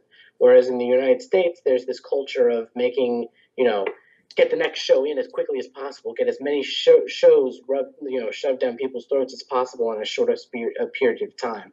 And I think that's especially evident in the fact that like you'll notice that even over time, like some shows have had their openings significantly decreased in Western animation, and I think it's a bit of a shame because it's an indicator both that the quality of content and the amount of content is kind of going down. At least in regards to Western animation. I mean, like you look at Avatar, the Last Airbender, I mean, Yes. which is heavily inspired by anime, and probably my favorite show of all time. Um, it had a fairly long opening for a cartoon show of its time, and like when they had the Legends of Korra, the opening was much shorter. And I think you'll agree, probably if you've seen both series, Yeah, that which I haven't. The Legends of Korra is good, but it's not as good as Avatar. And so I feel like it's weird almost because like the quality of the opening almost determines the quality of the content, Yeah. or is an indicator of the quality of the content. Um, I guess it depends on when creators create. Creators probably save it for last, most likely, because they wanted to capture the content. The only criticism I have of anime openings is that oftentimes there's spoilers in them. Hmm. Well, I've only seen a couple that really screw that up. Like I'm thinking of SAO and that. Like here, I'll say this up front. I haven't personally seen SAO because I'm not one of those people that's like, "Ooh, it's so horrible. I just have to see it." No, I'm just not going to see it if it's that horrible. But like everyone always talks about, oh, it's such a horrible anime. You have to see it just so you can gain respect for other ones, or oh, you just Yeah, have to yeah, no, experience. I'm like, no, that's BS. I'm not doing. I'm not gonna watch that anime. But one of the things they always talk about is I forget what season it was, but like one of the OPs, like it shows like the identity of like this big bad guy that like the entire season is revolved around trying to figure out the identity of him, and then in the OP, and like right before the season starts, it shows like this one character transitioning into the bad guy, and you're like, oh well, I guess I know who he is, and like yeah, yeah. Hmm. it just completely ruins it. But no, I think that's just bad design, to be honest. I in all of the anime I've watched, I haven't experienced anything like that, which I'm thankful for. But also, I'm very selective in the ones that I choose, and I try Hmm. not to watch like crappy ones that like I expect something like that from, like SAO. Yeah, I watched Sao because I didn't know what I was getting into, and at first it's great. Like the first half of the Yes, season yeah, is fine, that's the and then it problem. gets into a romance subplot that nobody cared about, and it's awful. Yeah, and like I've seen SAO abridged because I wanted to like learn about the plot a little bit, and I was like, "Ooh, this is actually pretty good." Because I don't know if you've seen SAO abridged, but basically it's well, I mean, it's an abridged version of It SAO. cuts out the entire unnecessary plot of the female character, right? Yes, yeah. So like you've seen it. No, I haven't Oh, you seen it, haven't seen but it. I, Okay. I, I can guess at what they cut out. Yeah, and like what they do is they treat the characters correctly, and like I'm forgetting every single character in the show now. Actually, let me look up SAO Wikipedia, but yeah, like the big thing that it does is it doesn't take the characters too seriously. And if they have a main character like what is his name? Kirito? Yes, thank you, Kirito. I was making a fool of myself not knowing his name. Like they treat him like he's an asshole, and like they that the character and they're like that he knows he's an asshole, and all the other characters know he's an asshole, and like they treat it like that. They're not like, oh, he's an asshole, but he's also an amazing hero. No, they're like, no, he's just an asshole, and he's going around and screwing with everybody, and we're gonna treat him as if he is. And like when they bring in a side character who's his romantic interest, like Asuka? us in Asuka? uh, Or something like that? oh, jeez, we're making a fool of ourselves. What is it? I just need to look up SAO character list. But yeah, whatever her name is. I want to say Astia, but that's not her name. That's from a different anime that I like. The Uh, primary love interest who makes it all awful, basically. yes, like her problem is like she likes Kirito, so you're like, okay, is Kirito going to be like some cool guy? Does he have like some secret side to him that makes him like a really cool guy? Is he like one of those big boss people that like he goes into work or something? And obviously, this is a big extrapolation, but like just yeah, oh, you hate your boss and like he's a jerk at work and he always gives you way too much work. But when he goes back home, he's super cool with his dog and he has a great wife and like he's got a good home life. And like, does he have some secret side to him that we don't know about? Nope, he's still an asshole to her, but she likes that, and like, it makes no sense. Asana. Okay, there we go. Yeah, that's it. There we Yeah, it go. was Um, right in front of me. yeah, I really liked his character design as well, which is I like the characters design in that anime in general, except for the women, obviously, because they're always just scantily clad for no reason. Um, but no, I really liked his character design. I thought it was good looking. It's not something that you kind of see. It's the reason why I like Attack on Titan as well as character design. Like the design of the outfits in Attack on Titan is really really really good. I like the art style, but that doesn't make up for the awful plot in Sao.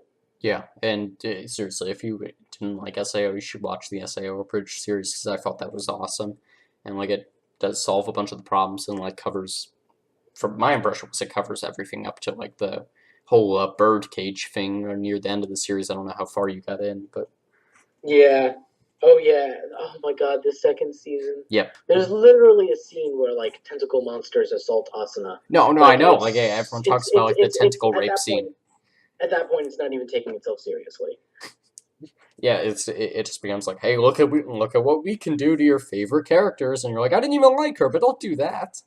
Yeah, and yeah, it's like no, no, no, you really didn't have to. Like, oh my god, yeah, that series is awful. But I really liked the style. Like, I really Oh like man, swordplay. I don't know if I've talked about. Yeah, that no, sounds no, you awful. haven't mentioned that. Yeah, But I really like just like swords and like just that kind of medieval almost style of fighting, but like with a kind of modern twist to it. SAO was an amazing concept that failed utterly in execution. Oh yeah, Um, yeah, definitely. Like it just fell flat on its face, and like I don't know if it would. I mean, I've heard a lot of people just say Reki Kawahara's an idiot and doesn't know how to make a good show, but I mean, he did a good job for a little while, and like it just fell flat on its face, and I don't really know how that happened, to be honest. It's kind of, it may have been pressure from like the network. I mean, maybe, but I did some research on him, and it doesn't look like he made very good other shows as well. So I don't think he's that good at his job, to be honest. But and usually A1 Pictures, which is the anime company that makes the show, it does a pretty good job. I'm clicking on their Wikipedia article right now to see what anime they've watched and see. Yeah, they made Fairy Tail. I know you like that one. They made what else? Well, that's the only one I recognize on here, but it seems like they do a good job for the most part, and like they're not just horrible. Uh, Well, Fairy Tail is also completely accurate to the manga novelization, so it's not. It's pretty hard to screw that one up on the part of the. well, I mean that's a good big credit to them that they even stayed close to the actual source material. I know that's a big problem in a lot of yes movie adaptations in Western media, but also in anime, where like you see people online and they're like, yeah, they changed some of the manga material and it made it worse, and that's never a good thing, obviously, but it helps when you have good source material. And have you looked at the like source material for SAO at all? Is it any better, or is that No, I just have no desire to look at the source material. okay? Okay, well, let's just assume that sucks as well. It's just not a very good anime. But I'm gonna transition away from that because I don't really want to talk about SAO at all. It Yeah, sucks. yeah. You mentioned like the problem with staying true to the manga novelization and stuff, and there's a particular series that is one of my favorites called Full Metal Alchemist, Okay. and that series has two good versions. The first is very fairly old, and they heavily deviate from the manga about halfway through because they wanted to keep churning out episodes, but the manga wasn't finished yet, and they managed to do a fairly decent job of it, and people enjoyed it. And then they went back and they did Full Metal Alchemist Brotherhood, which is a version that was they refreshed it. Obviously, they redid the animation, and so the first half is identical to the original Full Metal Alchemist anime series, but the last half of it stays true to the manga. And I haven't seen the older version that deviated from the manga, but the one that stays true to it is phenomenal. Um, basically the premise is that there are these people called alchemists, and they can control the world around them with their using complex alchemical symbols that basically works as magic. Yeah. But you have to there's this thing called the law of equivalent exchange, which means that for every action that you perform you have to give something up in return. So it's like a kind of magic where it's like you can do this but with a price, Yeah. kind of thing. And usually that's a really overdone trope, but they did a really good job in the series of making it very interesting. Most of the time you just have to have certain ingredients that you can then exchange for those ingredients being transformed into something. But the main characters, Edward Elric and Alphonse Elric, their mother dies, Yes. and they try to resurrect her Yeah. using human reanimation magic Yeah, and or just like a bunch, alchemy. what supposedly would be the ingredients of making a human, but unfortunately to get the ratios wrong and screw up, and like she's some disturbing form of like what she should be, and like she's not even human at that point. Yeah, and in order there's this they have this accident as a result of that that causes Alphonse's body to be dissolved. Basically, the sacrifice that Alphonse had to give was his entire body, and Edward loses his arm, and in order to get the soul of Alphonse back, he uses a alchemical symbol to bind him to a suit of armor, and sacrifices his leg as well to bring Alphonse back. And so the series revolves around alchemy and the interestingly named Führer King of the of the Hmm. country that they live in. There's this underlying plot by this secret group of the secret group. They're called the homunculi, and they're humans or near human creatures that were created by through alchemy. Um, and they turns out that um, there's this guy called, oh, I think it's Hohenheim. No, they're Alphonse and Alphonse and Edward. Their father's name is Hohenheim, and he was this member of this advanced ancient society called Xerxes. But the king of Xerxes had a alchemist in Hohenheim used to be a servant, a slave for the alchemist that was in the king of Xerxes' court. And Hohenheim runs into this creature that was created in a flask called the homunculus. And it turns out that the slave, that Hohenheim, as a slave, his blood was used to give the homunculus life. And Hohenheim and the homunculus kind of team up, and the homunculus tricks him into starting this ritual that would give both Hohenheim and the homunculus immortality. And the kingdom of Xerxes is destroyed. And Hohenheim is cursed. He becomes what's called a philosopher's stone, which is a concept that's used throughout just like a lot of mythical things. But he becomes a living philosopher's stone, which is the alchemical. It's a version of a human soul that can be used in alchemy. But the problem is that his philosopher's stone, his entire being, is the entire population of the kingdom of Xerxes, and they want war with the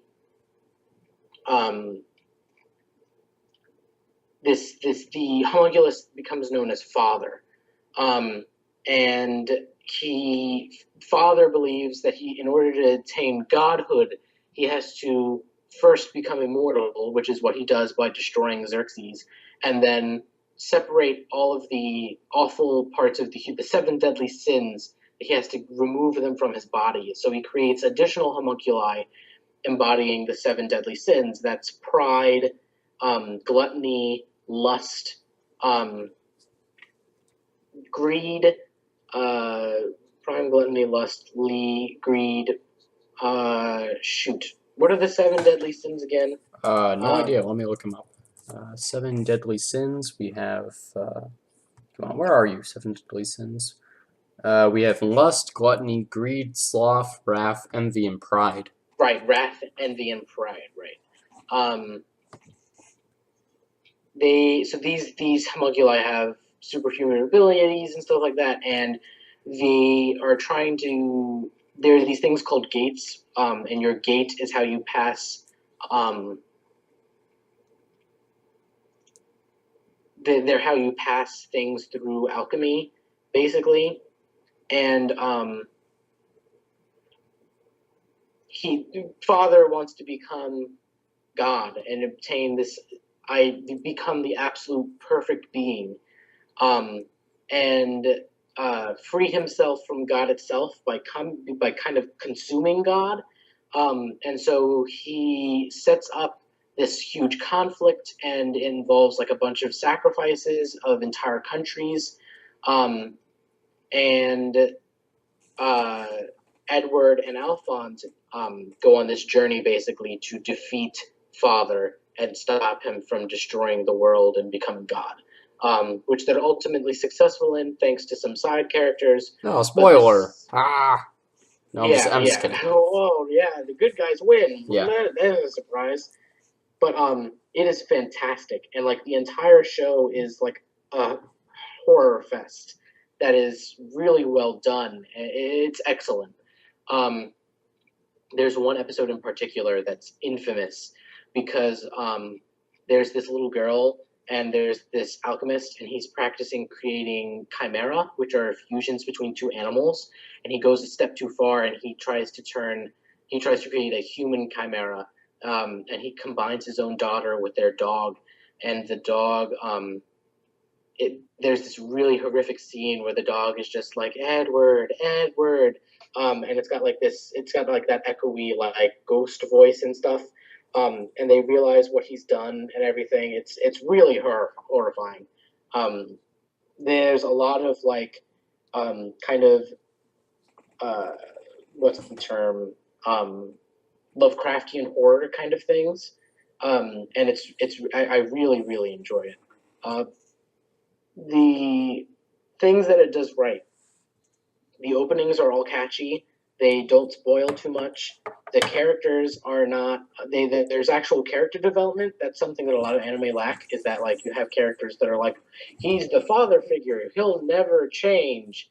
But like Hohenheim realizes that in seeking, vengeance, he has ultimately destroyed his family and everything.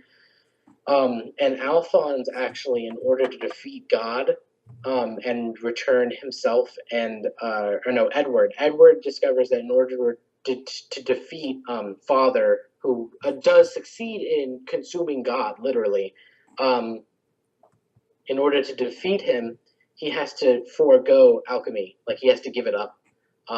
Because alchemy is like this. The idea is that alchemy is this fundamental it's fundamentally against nature, against the nature of the universe.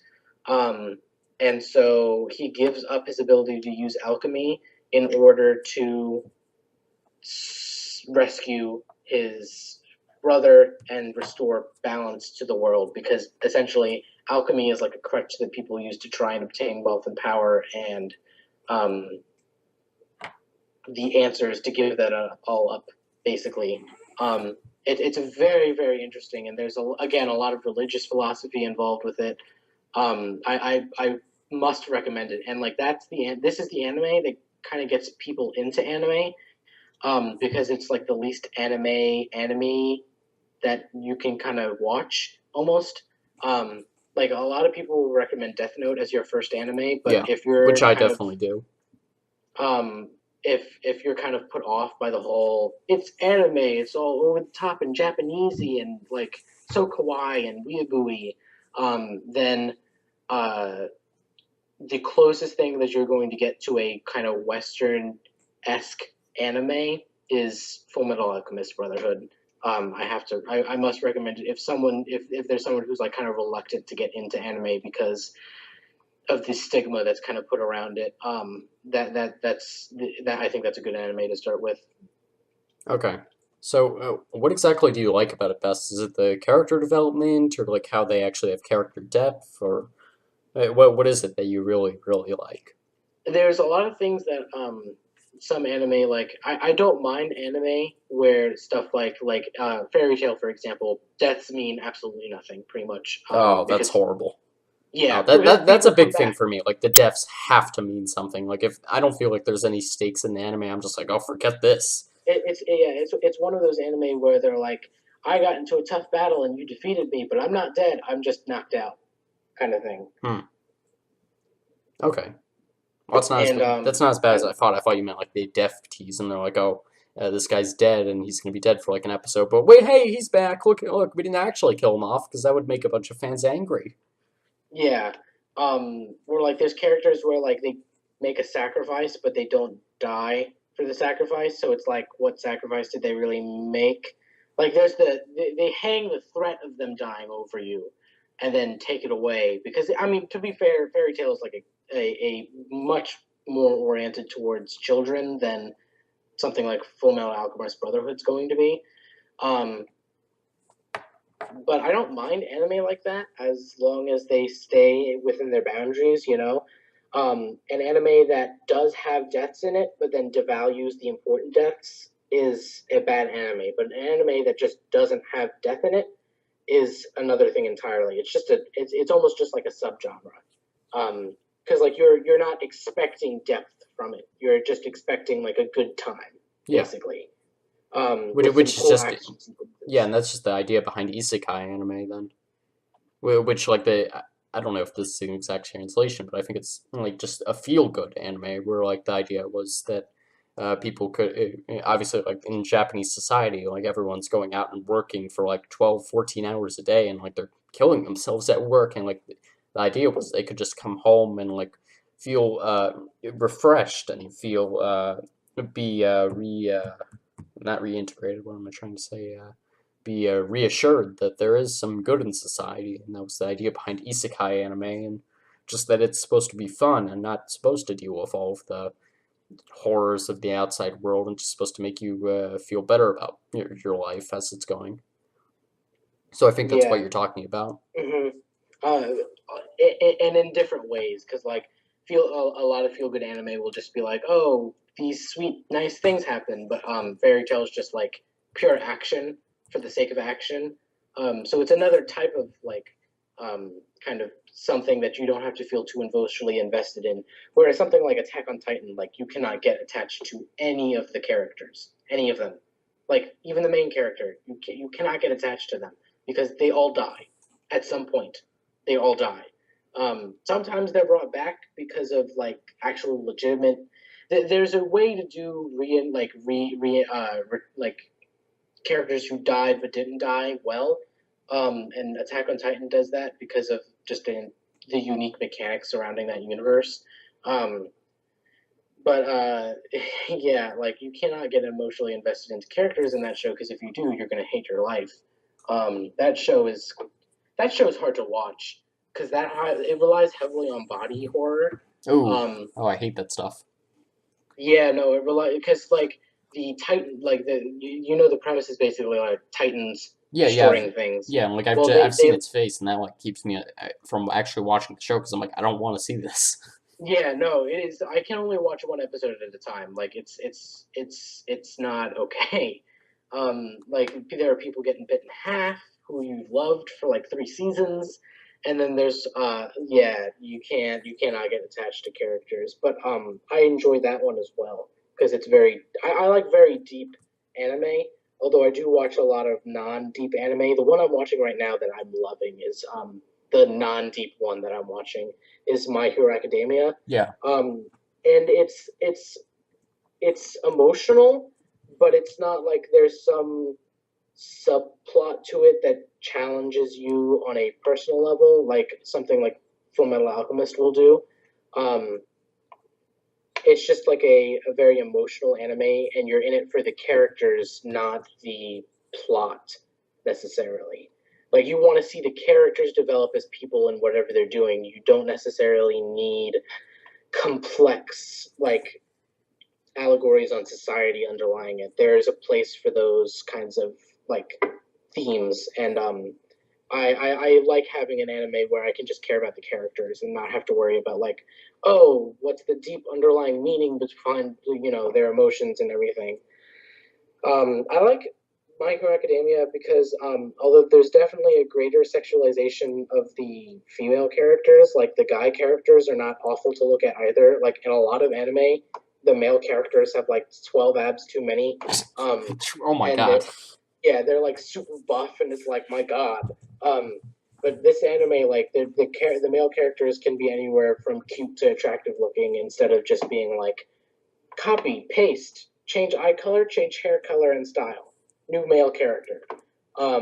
They have unique character designs, and it's very marvelly. In fact, there's even a villain who's pretty much literally Deadpool, um, Hmm. and he's fun because you get the very Deadpool feel from him. There's a lot of cultural references, and it's very very heavily Marvel inspired because the premise of the show is that everybody has most of the people on Earth have quirks that give them a specific superpower, and the show revolves around the hero business of defeating villains who use their quirks for bad, basically. Yeah. And the main character, Midoriya, he doesn't have a quirk. He has the rare condition of not having one, and he wants to become a hero. And his mentor tells him, this basically Superman character Yeah. All called Might. All Might, tells him, "Nah, you can't do it. Be a police officer. Those guys are good too." And then All Might sees Midoriya try and rescue a child, another character, Bakugo, from a monster that he cannot possibly hope to defeat, that gave All Might a run for his money. And All Might is motivated to take action and fight, even though he has this condition from a prior fight with the big bad of the series that left him incapable of using his quirk for extended periods of time. He's able to push through it and save Bakugo and Midoriya because of the way that Midoriya acts. And it turns out that All Might has this special ability that allows him to pass on his powers to the next generation. Yes. And he chooses Midoriya as successor because Midoriya has the desire to save people that a lot of heroes lack. A lot of heroes do it for the vanity, but Midoriya is doing it because he wants to be able to save others. And Midoriya cries a lot, which is interesting because you don't see emotional male characters in most shonen anime. Yeah. You know what I mean? Like, because like the whole thing is it's action. Like there's supposed to be Yeah. like some brute tough guy who can deal with the really dark situation. They're not supposed to let the sheer might of like what's they're actually dealing with overpower them and like they actually realize what's going on. No, they're just like some just like blank faced hero who's like I can save everyone, and then like they just go run off and do that.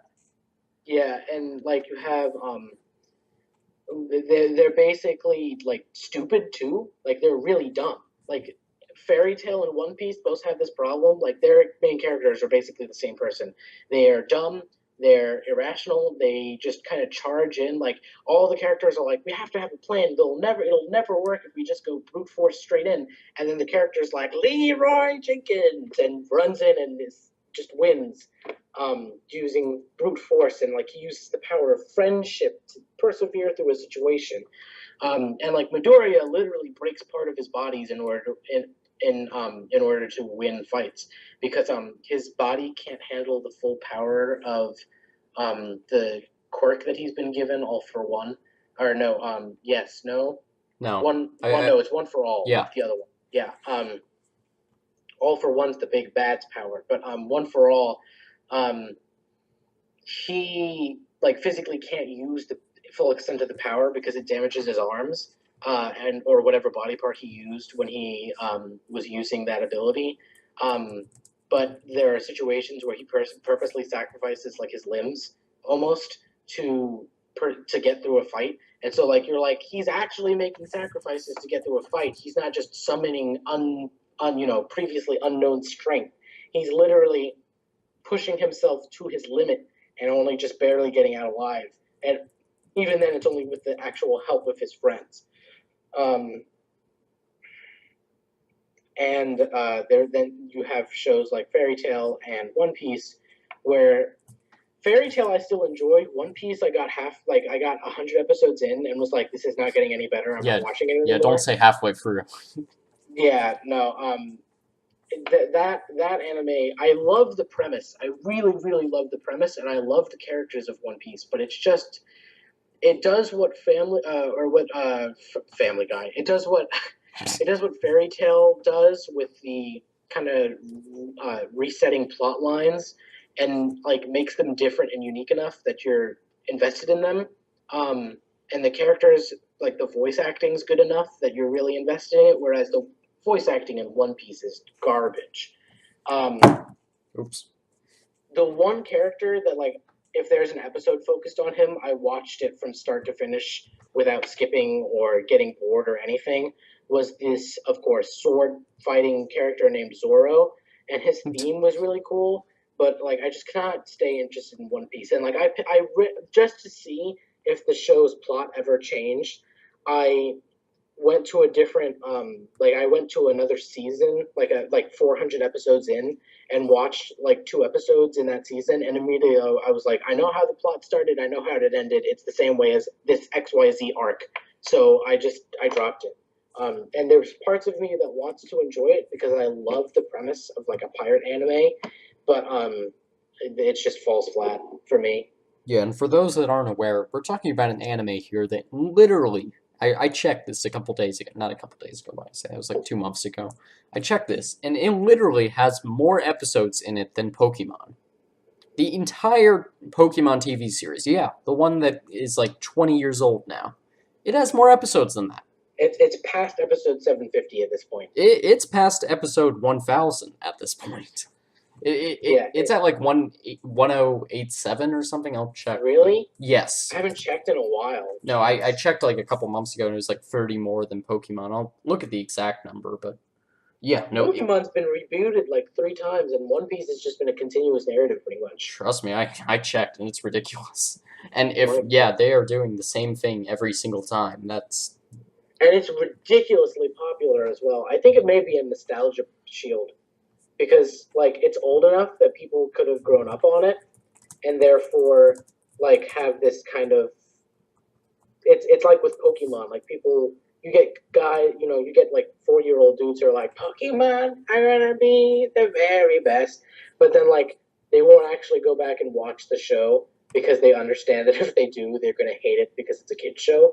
I think that may be how it is for One Piece people who like One Piece. yeah, probably. Uh, and on that subject, I was going to ask you, so what do you think is the appropriate length for an anime? Because I know one of the big things that happens in anime that's a problem is they either just go on forever, or they're one season of 12 episodes and they feel really short. And that's compared to Western media, where like a really good show, it'll go something like 10 seasons and have like about 100 episodes or so. So like, So continue. yeah, so like, what do you think is the best length for an anime that is good? So as long as they can keep coming up with fresh ideas, I don't really mind like if the total episode count reaches like a very high number. Um, but then the series has to be like Fairy Tales in the 200s by now. But they've switched to things up enough that like the style and everything, even between series, that I am okay with it. Um, the problem with Fairy Tale is that there's no seasons, there's series. So like the first 150 episodes is series 1, and then the next 150 is series 2, but there's no seasons. They just steadily release episodes until the series is over. Um, I prefer the format where if you're going to have something like, for example, if you're going to have a plot like that has a clear end point, then um, you definitely don't really want to go to 100 episodes. Um, there are, and now that being said, there's an exception to every rule. I'm sure there's an anime out there that had a beginning and an end, and ended on a really good note with no.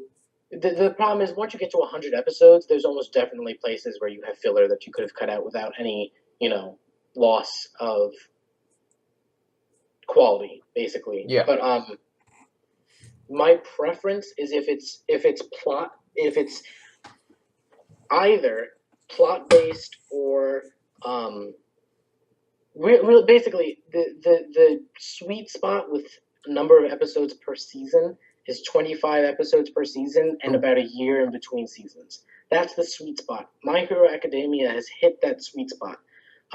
Every season so far, we're in season 3, has been 25 episodes, and there's been about a year in between each one, and that is like perfection. You The problem with 12 episode seasons, and it's very odd because shows either have very specifically 12 episodes or 25 episodes in a season. There's no weird numbers. It's very odd. I actually Um, just finished watching a show that had 24, but yeah, like they stick to like very close to those parameters. mhm. The problem with 12 episodes is you feel like you haven't gotten closure because it's been so short. You can binge watch 12 episodes in like 2 days. But like I've done it in like less than a day, but yeah.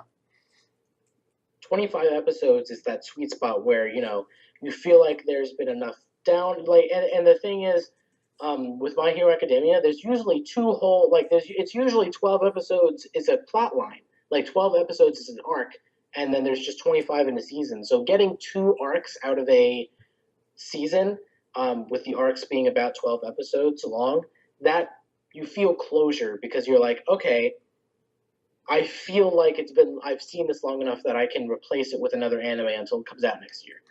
Um, so yeah, I like the format of 25 episode seasons. Um, depending on how detailed your show is, 1 to 2 arcs per season. Okay. if you do an arc format at all, which some anime don't. Yeah. And just to point this out, apparently I was wrong. I'm not sure how I screwed this up, but yeah, One Piece is at episode 841 and Pokemon Yeah, is at 1020. I don't know why I thought One Piece had more, but yeah. I knew they'd done a very very recent reboot of the Pokemon show, Yeah. so that might be it. And that was why I thought they caught up because and like it also made sense because Pokemon does take breaks and like they have like I don't know 3 or 4 months off between like the seasons that they'll do. Just looking at it Hmm. right now, season 20 it ended on September 21st of last year, and then season 21 started on March 24th of the next year. So like they take a sizable amount of time off, but yeah, like I don't know where I got that number from. Oh well. Yeah, I don't mind long breaks when a anime like when it's an if it's an arc based anime and they get closure at the end of the arc. But there was a Fairy Tale had this really awful period where the first series ended with all of the characters being dead basically. Like this is an anime that doesn't kill off characters and the anime ends with them being destroyed by this giant basically bringer of death, this dragon called Agnologia, which they try to defeat and then fail. Like this is the first time they've basically failed. The Agnologia literally sinks the island that they're on, and that's the end. That's the end of the season, like this the series, the first series. And they went on like a 4 or 5 year hiatus after that.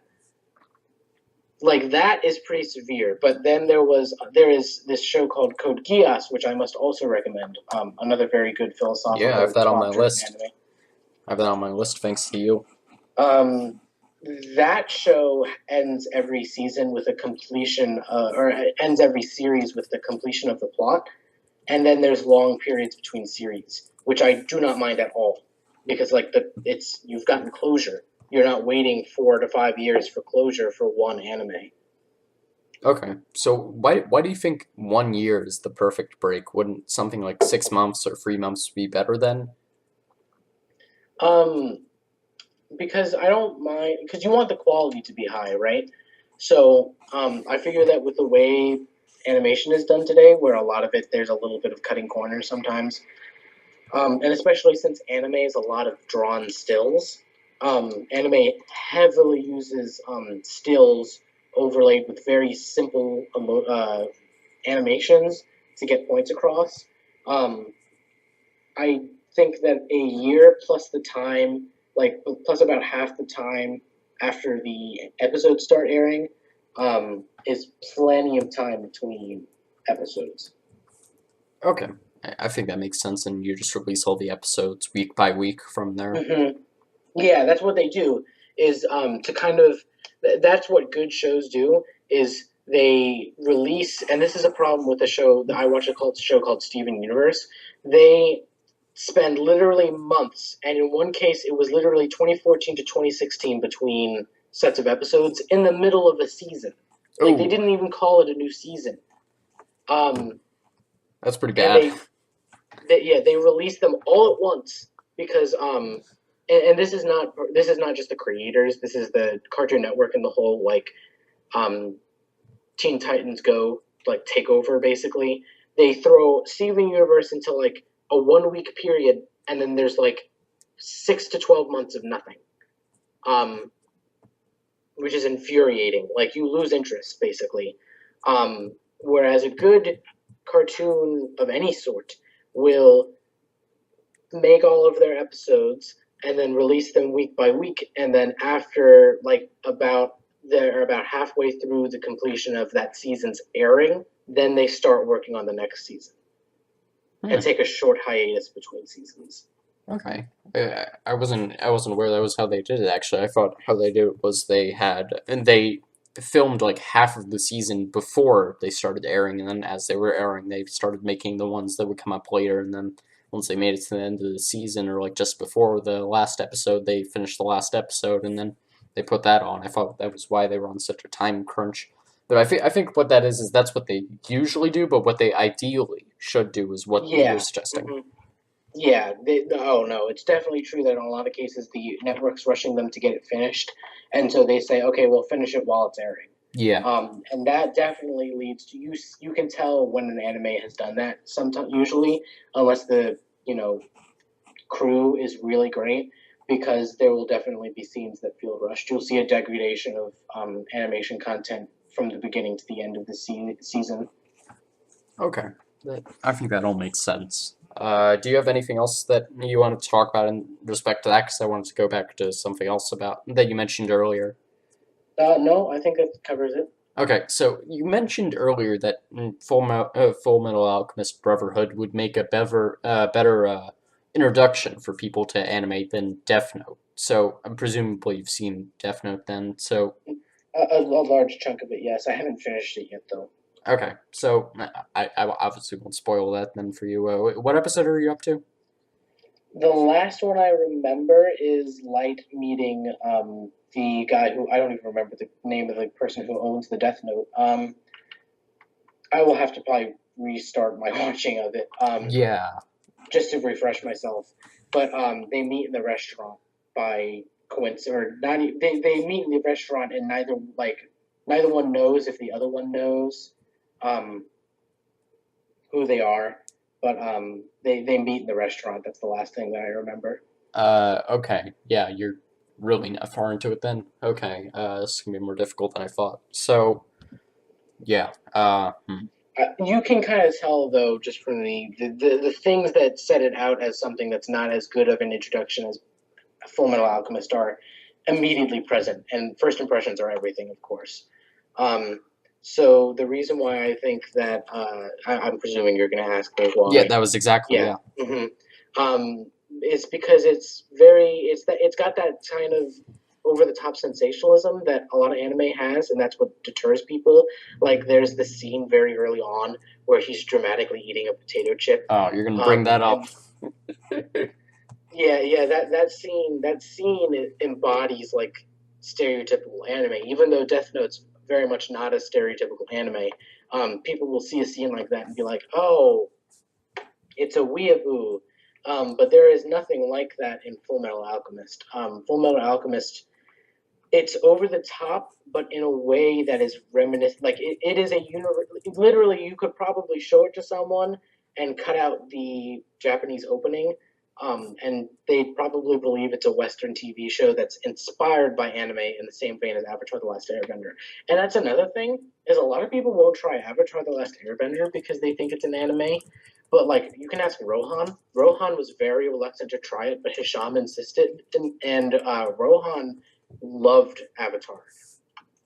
Okay. So it's even though an Avatar is basically an anime, like it's technically not because it wasn't made in Japan, but if it had been, it would be an anime, and it would be no different. And that's the thing that a lot of people don't realize is they see like the waifu animes kind of where it's this over the top kind of so kawaii waifu kind of animes, and the Death Note is definitely a deviance from that that will set it apart from other anime. But there's just some over the topness that I think some people will initially be uncomfortable with, and they may persuade them to stop and not try and finish it. Hmm. And I would argue personally that that's like the over the the just almost wetting the mouth of the viewer with the over the top aspects and get some actually interested in anime. While Full Metal, why can't I say metal? That's ridiculous. Full Metal Alchemist Brotherhood. It just seems too much like the normal show, and it doesn't get them interested in actually trying any more anime because they're like, okay, I'm not getting anything different.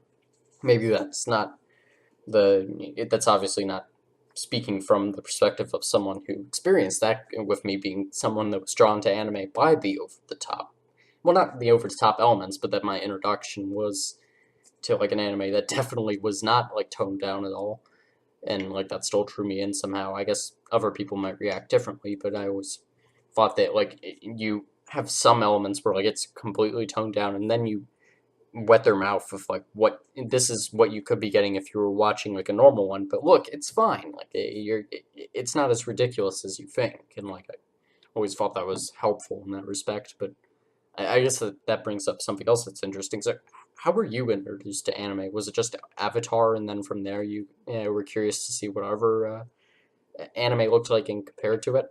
I don't even know if I remember. I'm gonna be real honest with you. I think the first anime I ever watched. Hold on, I have a list of it somewhere. The anime that I watched. Oh no, I know what it was. So, Ace Combat, which is a video game that I play, they are produced by a company that produces an anime series that's very over the top. It's one of those idol animes. Okay. Um, I don't know if which I've is ever funny seen one because of it's those. like gritty wartime Ace Combat, also produced by the same exact studio that produces um, an idol video game, which I think is hilarious. But the uh, Oh, they it's make reference it's to an Bandai anime. Namco. That's the company. Yes. hmm I didn't know they made anime. they didn't make an they don't directly make anime. They had a show that was uh it was based off an anime style in that it was an idol anime but in video game form, and there's anime spin-offs of the video games. Oh, I see. Okay. Um and the I wasn't attracted to the idol anime at all, but they made reference and they did a crossover with a Air Force anime called Area 88. And Area 88 was a Pokemon style over the top. Like, you know what I'm talking about? Like, anime nowadays is over the top in a different way from the way it used to be over the top. Like, think Pokemon slash Dragon Ball Z, but with fighter jets. That's Area 88. Okay. And I loved it. Um, and so that led me into other Air Force related anime. That's one of which was Yukikaze, which is about this sentient. There's this guy, and there are these aliens that come through a portal to Earth, and the people only just barely fight them off, and they counterattack back through the portal. And the people, um, the primary way of defeating them is with aircraft because they're like these airborne kind of like drone things. Um, and they develop aircraft that are almost sentient. Um, and there's this one pilot that recognizes the sentience and develops like a very close personal relationship with his plane. And it's this very surrealist anime where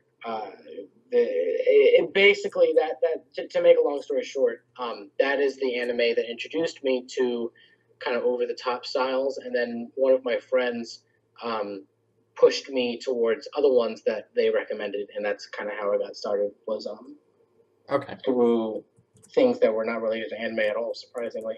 Yeah, and like the fact that you were younger, presumably that made it so you were more on board with it being over the top. While someone who's Mm-hmm. like in their 30s or something is like, oh, what's this stupid thing? Yeah, yeah, yeah. Okay. Have I talked to you about how I was introduced to anime? I don't think so. Okay. Well, tell me at any point if you're remembering this. I've told the story on the podcast a couple times, but I enjoy telling it, so I'll let you all enjoy the seem probably different interpretations that I give every single time. So, how I was introduced to it was okay. So there was this Saudi Arabian guy that I knew, and this was at the Stevens pre-college experience that I always talk about. And he was trying to get me into anime because I don't know, we were just sharing like our perspectives on things, and he was like, "Hey, have you ever seen anime?" And I said no. And he's like, Saudi, that's funny. and he was like, "Hey, you want to let me show you this anime that I watch?" And it was like some stupid anime that here, let me, I have it on the list. Let me see. Yeah, How to Train a Boring Girlfriend. So we didn't actually watch that one because it was stupid, and we realized after like 5 minutes, I'm like, oh wait, they're already naked, and okay, this isn't worth anything. So we got off of that almost immediately. So that was the first introduction. And he's like, no, wait, let me try another one. So after that, he pulled up an anime called let's see, where is it? Okay, so it's called. You'll probably have heard of this before, and if not, you'll look up pictures on Google Images, and you'll be like, "Holy hell!" But no, it's called Testament of Sister New Devil. And basically, the thing with this anime is basically the premise behind it is almost completely irrelevant. The entire point of it is it's supposed to be ecchi, but like it is so close to hentai that like you would have to get like a magnifying glass to see the difference. But no, like it's first of all, I didn't realize that this was like not the standard for anime. I was like, Jesus Christ, the people that watch anime are perverts or whatever, because Yeah, like that's exactly it though. That's what everybody thinks, and then that's because the wrong people are introducing them to anime. yeah, and like it's just trying out the wrong anime, and like as someone that like has never watched porn, because I'm like I don't want to watch this. This is stupid. Like I'm not interested in watching this. Sure, if I'm doing the real deal, okay, I can get into that. But like I don't feel like watching some other random person do it. So like obviously I thought that was completely ridiculous, and I'm like, stop drooling. It's creepy. But no, like yeah. You would know what I'm talking about if you had seen Yeah, it, but yeah, yeah. no, like it was ridiculous, and I don't know. He convinced me to watch a couple episodes, and I'm like, okay, I don't like all these sex scenes or whatever they want to call it in anime, but the rest of this is interesting. So after that, I was like, do you have any other anime that you recommend? He's like, no, and I'm like, okay, well, thanks for that. So then I basically didn't get any other experience with anime after that until about a month or two later when Game Theory put up a video dissecting Death Note. And I don't know if you've seen this video, but it was really interesting because it put Death Note in a really good light. And I was like, oh, I'm actually kind of curious to see the source material for this, and I want to watch it. And that's rare because like whenever like he does a video on something, I never really care about the source material. But I'm like, hey, this anime looks kind of interesting. Maybe I should check this out, and hopefully it won't have any sex scenes or whatever. So I checked out Death Note, and I pretty much just marathoned it over the course of like 2 or 3 days, and I really loved it. I thought it was an awesome anime, and like I just really enjoyed it. And from there, I mean, I just kind of kept it up. Interestingly, like in terms of genres, I okay, so this might surprise you actually, but like the genres that I mainly stick to are actually ecchi, to be honest, which is interesting because like I'm not the kind of person that is like, oh, let me watch some rom com or something, but Yeah. I've always found those to be the most interesting for some reason, and I mean, obviously, it's nice watching an anime that has hot people in it. That's a lot more fun than watching people who are just ugly. But yeah, like I've had a lot of fun with that and watching anime. Like let's see, what's an example here? High School DxD. That's a really good one. I can recommend that. Keijo was interesting. Uh, but one of the It's isekai. not to interrupt you, but it's not going to appeal to me as much because Eki revolves around a harem of girls, basically, not men. Yes, So, and I've kind of gotten sick of ecchi because I'm like, I don't actually like harem. Why am I watching this? But yeah. because the problem with harem is it just becomes a problem if it's too many girls and like it's annoying. And like you have like six different people that like the show has to keep spinning around and be like, ooh, is he gonna go with her or what about her? And like it's just annoying. I'm like, just Hmm. pick one indecisive person. But yeah, like I kind of got sick of that. So now I've gotten a lot more into the isekai genre, and I was actually looking earlier, and it turns out the strict definition of isekai is it's more escapism. It's like a normal person is transported to an alternate universe in like or like a parallel universe or whatever, and like that. And like the stuff that normally holds them back in the normal world allows them to flourish in the new world, and I mean, like, No Game, No Life represents this, where you have a brother and sister that are like just play video games all the time, and like they're in, and like it starts off in like a dark, depressing world, and like they're just looking out the window, and they're like, oh, this world sucks, and oh, if only there was something more we could do, and then they're suddenly sucked into like a vibrant and bright atmosphere where like they eventually become king and queen and like they get to rule over everyone because of their skill at video games and like it becomes a really interesting thing and like that's escapism is obviously really fun to get to watch and experience in some way and yeah I really enjoyed that. I would highly recommend No Game No Life if you're looking for any anime to watch. It's a really good show. I've seen some people describe it as trashy isekai, but I don't really know if trashy is the right word to describe it, but yeah, it is really, really good. And like, I think you would enjoy it personally, but yeah, like beyond that, like I've kind of gotten into let's see, what's another example here? Like lately, the anime I've really been watching has been Shonugeki no Soma. If you've heard of that, Food Wars, and like the whole premise behind that is like everything comes down to like your skill in cooking, and like your obviously it's based in a cooking school, so like that's gonna come up a lot. But like it's based in a really strict cooking school where like you have to be really good at cooking if you want to get through it. And like the entire show just revolves around these food wars where you're battling against someone else to use the better chef. And like in a way, it's basically Japanese anime's interpretation of the Food Network and like those cooking shows that you always see on it. And personally, I've never been interested in those, but I really like this anime, and I think it's very good as well. Have you seen Shonogeki no Soma at all? I know it's pretty popular. No, I can't say I have, but I think I've heard of it. Yeah, you probably have heard of it for the over the top sexual stuff. They keep it to a minimum, so it's not really that big of a deal. Usually, it's like I don't know, 10 seconds per episode if you even get it in an episode. But yeah, like it's not that big of a deal. Honestly that turned me away from it for I don't want to say years because I only had heard about anime 9 months ago, but for a couple months it turned me away, and I'm like, you know what?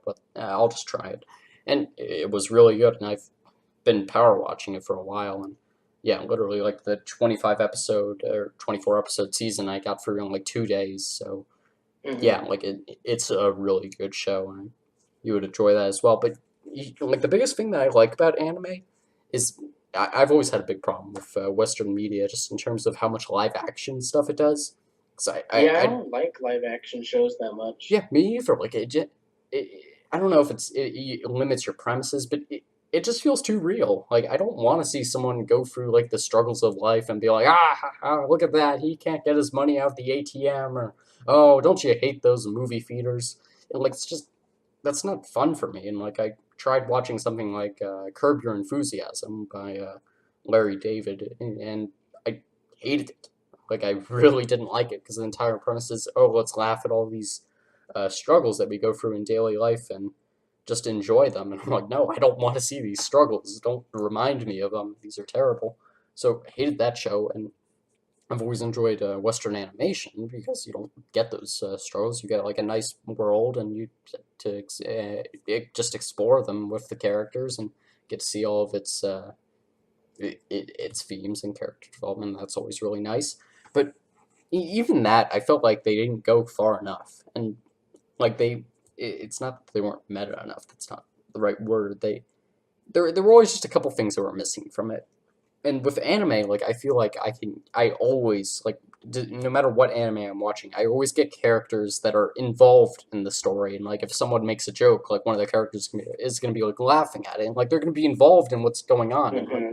they're a part of the and not only the story, but a part of the entertainment. And like if like some character is, I'm trying to think of something like he can't think of an example. That's all. Ignore that, but no, like it just feels like they take the show seriously, but like it's you can have fun with that, and like the stakes feel real. I love it when I get a show where like someone die and like they'll kill off like a main character, and like it'll feel like it's like they won't bring it back the next episode, and that's really nice. And that's always a deal breaker for me because like I need there to be stakes in an episode and like a show. If I don't feel like there are stakes, I'm like, okay, why should I care about this?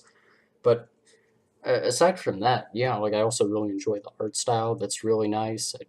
Obviously, I'm a big fan of the not the sexual aspects, but like it's nice looking at hot girls when you're watching a show. That's nice. And like I've never been crazy about doing that in live action stuff because I'm like, okay, why should I be watching this? I can if I really wanted to, I could just look up pictures online and be pretty happy with it. But like with anime, it's interesting and like it,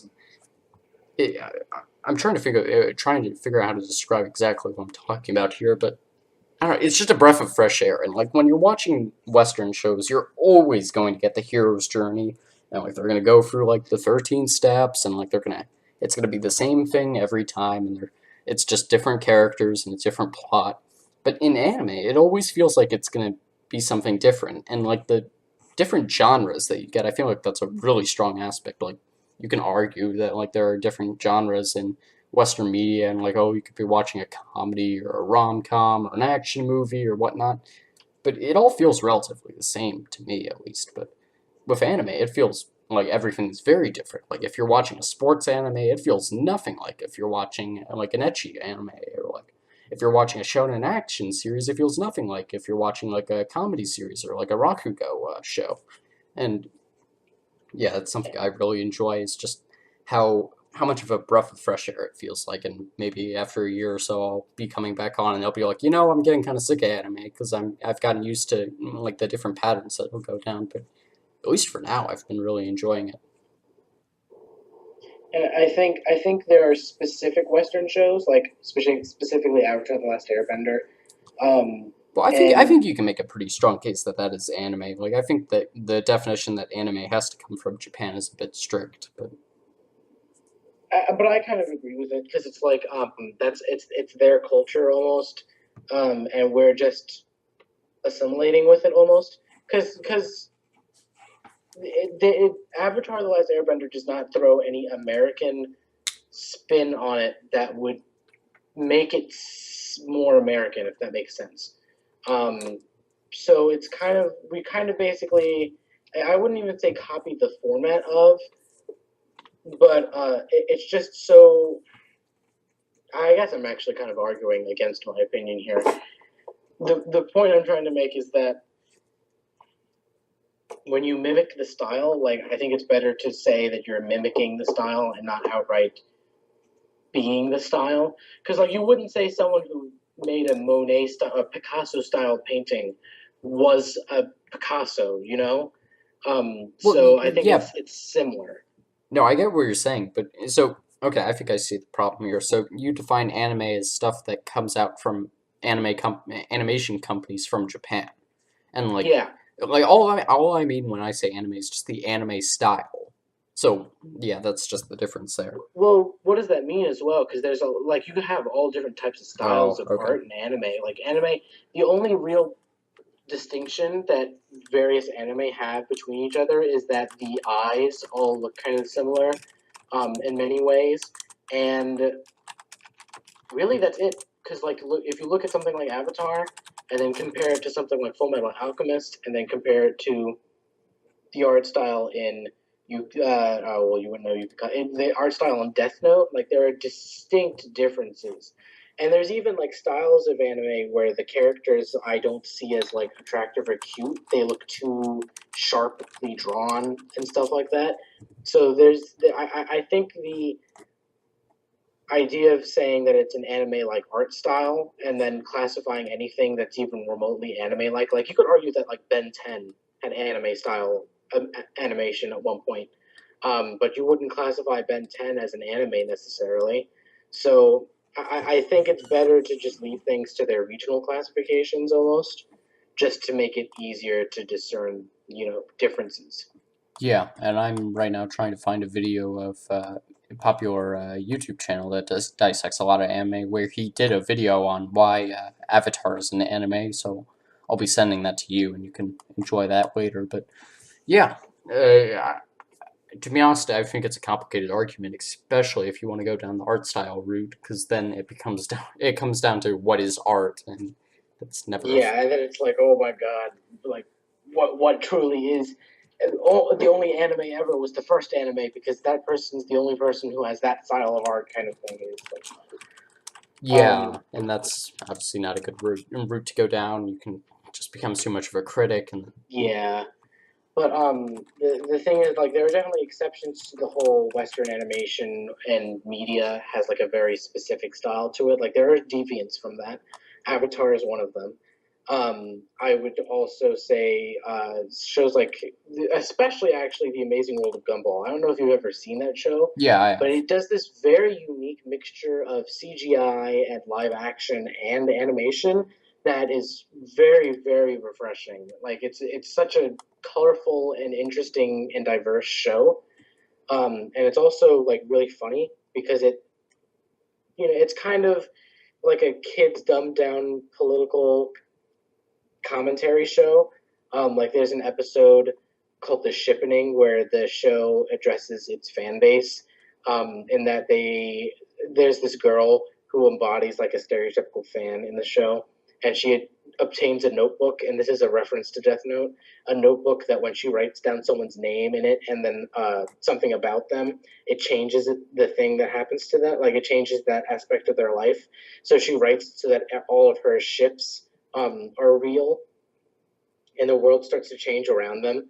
And then there's a moment where the protagonists of the show, Gumball and Dalrin, they stumble upon like a ship between each other, like them, and in the show they're brothers. So it's already weird. And I thought that was the show is very self aware, and it adds to the humor behind it. Um, but I think the animation style of that show in particular is very, very unique. So there are shows that stand out in Western culture, and I'd also argue that like The Office is one of not necessarily even just The Office, but I personally prefer Parks and Rec. But shows like The Office and Parks and Rec, um, they're all developed by the same person apparently. Um, those kinds of shows really, really stick out as like at least comedy wise, being like really great Western examples of extremely good Western media. But then you see shows like The Simpsons, which they drag on for 180 years, it seems like. And like even the creators are getting like franchise fatigue. You know what I mean? Yeah. And like the creators work in jokes in their own show about how long they've been dragging out the series, and it devolves the show from wittiness into repetitive reliance on inside jokes from the show and stuff like that. And it's really unfortunate, but that's kind of Fox's fault. They do that with a lot of shows. Yeah. And that's my big problem with it is I don't like the production companies as well because they become very formulaic about the shows that they make and like everything just feels the same. And whenever you're watching like some sitcom or something, it's just as I Yeah, said, they're all the same. They're all the same. yeah, it's just different characters, different plot, and then ultimately the same thing. And especially today, it's just different diversity character and different diverse plot from a different country, and the same Right, thing. right. Like literally, like you have the Goldbergs, which is your white people. You have Fresh Off the Boat, which is your Asian people. You had there's been other comedies that have been like black versions of white shows, you know. And I think, and this is going to get into a whole other issue. I think it's because the entertainment industry has largely consolidated into about three or four companies, whereas in Japan you have dozens and dozens of animation Oh studios. yeah, and I'm gonna look up right now a list of animation studios. But yeah, just in terms of the in the Western uh, production companies, I mean, you got Big Fox, which may get bought out by Disney at this point. Then you've got let's see, Disney, yeah, Disney. Obviously, you got NBC. DreamWorks. Yeah, DreamWorks mainly does movies, but yeah, I guess kind of. And then you have let's see, you have ABC, which is Disney, and then that's pretty much it.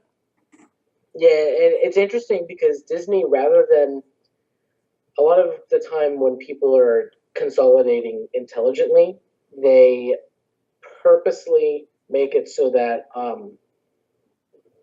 each of their subsidiaries are still largely independent and acts like they're not from the same company. But Disney has done the exact opposite, and all of their franchises and stuff kind of feel the same now. Like Star Wars feels like it's trying too hard to be Marvel, if that makes No, I sense. get where you're going with that, like Like, having and a that whole was a connect. huge that's the huge criticism that people are making, is that Star Wars nowadays is becoming too much like Marvel, and that there's a movie every year.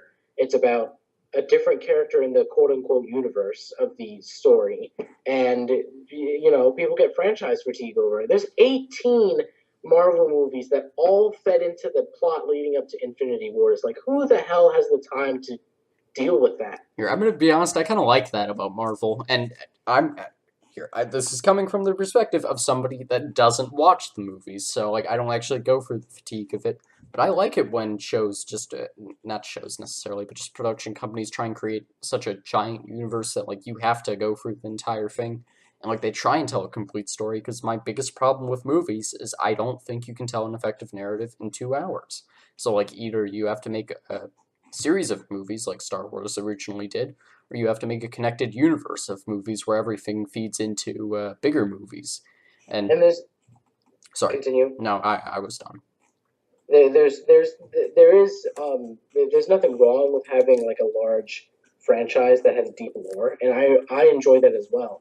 It's why I like the Elder Scrolls games because they have deep lore behind them that you kind of have to play the other games to get. Um, and but the problem is that like with movies, like with franchises like Marvel, like all 18 of those movies are within the past like 6 years. Like Star Wars, there were nice long gaps in between where you could fill them with other things, like the EU.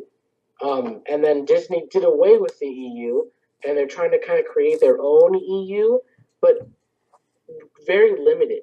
So like you get these kind of halting, kind of sloppily put together plot lines and everything, and it doesn't work. I don't feel, and I feel like that's a lot of the issue with Star Wars fans nowadays is that they're just getting franchise fatigue. Like before, every 3 to 4 years, you'd get a big Star Wars event, like a major Star Wars game or a Star Wars movie, and that way you could build hype up for it. Like you got excited about it because it was this event. And now Star Wars is something that comes out every year, and it's like, oh, I guess I'll go see the Star Wars movie again. And people, it's okay with Marvel because that's how Marvel's always been. There's always been some kind of serial running all the time with comics with Marvel. But Star Wars, people are used to having time to build up hype for the show and expressing it through side stories. And now there's just a Star Wars movie every year. Yeah, and just touching on something I didn't get a chance to mention earlier, some of those Japanese-based studios, and just how many more of them there are than in Western media. So just looking at the Wikipedia list, there's something like 50 that like even just have Wikipedia articles all on them, but just some of the bigger ones here. You got studios like A1 Pictures or Studio Bones or let's see what else here. Studio Madhouse. Ghibli. Yeah, Ghibli's a big Ghibli. one. Yeah, Studio Madhouse, Kyoto Animation. You have what's Aniplex Animation. That's a huge one. You have where is it? Studio Dean. They do a ton of great work, and I mean literally, if you guys want, just look at the list of anime companies Wikipedia page, and you'll see how many there are here. Studio Gonzo. I didn't even mention that, and like it's way more than you'll see for just Western media in general, but also the U.S., which is supposed to be the king of Western media and like the outlet for which the rest of the Western world gets its entertainment. And yeah, like it makes a huge difference when you can have a company be adventurous and take like a new path that like nobody else did, and it works really well, and then obviously everyone else copies them, but still like to have the innovation is really important, and that's something that the US was supposed to be founded on, and it's kind of gotten away from that obviously and moved towards monopolization and just making formulaic content. Yeah, and that's what comes with monopolies, and that's why like people are like, oh well, why does it matter if the entertainment industry has a monopoly? And it's because the quality of content's lower. Yep, and it just becomes consolidated powers, and it's a big problem when a studio, especially like Disney, when like they have power over like all angles of distribution of content. Like they have not distribution of content, all kinds of content. They are like the biggest animation studio. They're big, one of the biggest live action studios, one of the biggest sports outlets, one of the biggest just family content distributors in terms of ABC and like the that entire wing of entertainment. And then now like they also want to go out and buy out Fox, which does a lot of interesting stuff as well, and like just consolidate that into one company. And like that's the concern there is that you're gonna like even within like different monopolies having different formulas, you eventually consolidate those into one giant megalopoly, and then they just control all of the means of production, and then you just get no innovation, and it just gets so boring that like you have to give up on it because you can't trust it to not be innovative, but you just can't trust it to entertain you anymore, and like that's a discouraging thing, especially when that's the progress of the economy. Yeah, and it's an issue you don't just see in the entertainment industry either. Like I know there's been that whole thing with the net neutrality and stuff, but that's another example of where just consolidation hurts everyone really, because it's not sustainable either. like if you think about the entertainment industry, like people are going to get bored with it at some point. They're going to look for new places and new sources. And the video game industry is experiencing the same thing, which with indie developers. And now, obviously, developing an indie game, one person can do that, but one person can't really produce a TV series or a movie. No, So it's definitely definitely not. harder than it is in the gaming industry. But there's, you're getting a lot of independent filmmakers and independent game developers who are, supplementing the content for the content that viewers are desiring and not getting because of the consolidation of the gaming industry and the TV industry, the television industry. Yeah, and it's a really unfortunate thing, especially with those indie developers. Like they're making amazing games, ones that are, for the most part, are better than the actual ones coming out by the AAA producers. But Yeah. yes, but not even EA, just like Sony or just like some of the Xbox proprietaries, where like they're making it as a first person and not just a third person company or not a third person. What do they call those when like you license a company to Third make it? party. Yeah, third party, not third person. That's English language for you, but yeah, it becomes a big problem. And just seeing like some of the indie games that have come out recently, stuff like FNAF or DDLC, or just like awesome games that like are way better than like the ones that come out from the big studios, and like you never see DLC from them, or if you do, they do it in like an Overwatch sense, where like it's not going to affect the gameplay, or they'll just make the game free to play online. It's a really cool thing, and like they realize that the biggest thing is you have to expose your content to as many people as possible so that they'll buy in and then they'll want to spend money on you because they are that invested in the product. Right. You don't make them pay And money up front because that discourages a bunch of people and creates a pipeline. the two companies that have proven EA wrong pretty much from the beginning are Nintendo Yep. and Bethesda. Nintendo especially because they survived the collapse of the gaming industry in the 1980s. Um, Atari, the oh shoots, to an extent almost Sega. They all pretty much went under, and Nintendo stayed afloat through that because they built a recognizable and lovable franchise with multiple recognizable and lovable franchises and continue to produce high quality content without putting it behind paywalls and stuff like that. Like Breath of the Wild, it had one DLC for it, and the base game was so fantastic that you did not need the DLC if you didn't need the DLC to enjoy the game basically. Um, like you get so many repeated successes with Nintendo with Breath of the Wild, Super Mario Odyssey, which was wildly popular. The Switch in general really has been a fantastic console. Um, Heck, even another Skyrim port, and that brings me into the other company, Bethesda. Bethesda continued, EA said single player gaming is dead. Well, Bethesda continues to create primarily single player experiences and make tons of money off of them. They've got Doom, Wolfenstein, uh, Skyrim, the Elder Scrolls series, the Fallout series. By the way, super hyped for Fallout 76. I don't care what anybody says. It'll be interesting. I don't know if you've heard about that, where it's like No, not at all. yeah. So Fallout 76 was teased during Bethesda's E3 showcase. It's going to be a multiplayer version, a multiplayer base building version of Fallout, whereas previous installments have been primarily RPG, open world focused, um, single player, story driven experiences. And it's a spin off title, so it's not like it's replacing anything.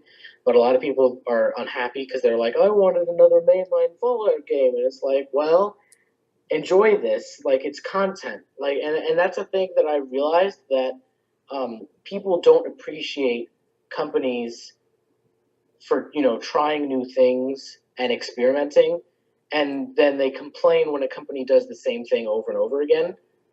It's really unfortunate. You can never satisfy everyone, but like you have EA, which Um, actually, there's nothing I can do to justify EA's anything.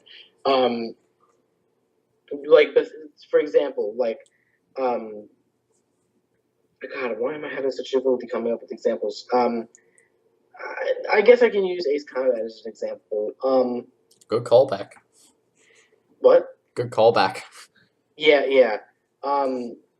The original series was heavily plot focused, right? And single player. And they kind of decided to do some experimenting with the PS3 trilogy after the PS2s, or the PS2 trilogy. And the PS3 games were lackluster at best because they looked at Call of Duty basically and they said, let's make that but with planes and see how it goes. And it introduced Ace Combat to the wider community, but it basically destroyed the player base, like the fan base. And like the older, like the people who were getting into Ace Combat through the PS3 edition were like, oh, I don't like the older ones because they're too quote unquote anime-y for me, or they're too emotional or plot driven for me, less talking, more shooting kind of thing. Whereas the series was designed from its birth to appeal to people who wanted, plot driven story. Um, and there's a fine line that some companies walk between doing something completely new and not angering their player base. And so you have companies like Bethesda where they try to toe that line of let's see what our player base is willing to, experiment with. And Todd Howard, the mastermind behind Fallout, basically, he said, I understand that it's scary for everyone, but why don't we take this journey into, discovering Fallout 76 together and see if it works. And if it doesn't, then we'll go back to single player games and we'll never touch multiplayer again. But you never know, you may like it. And I thought that was really powerful because it's like, yeah, it's not like he's detracting resources from another mainline Fallout game to do this. He's not saying that Fallout is going to be this way forever and ever.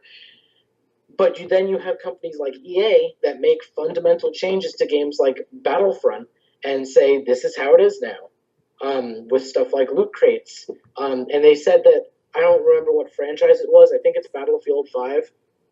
They said no loot crates in Battlefield 5. And guess what they have? Loot crates.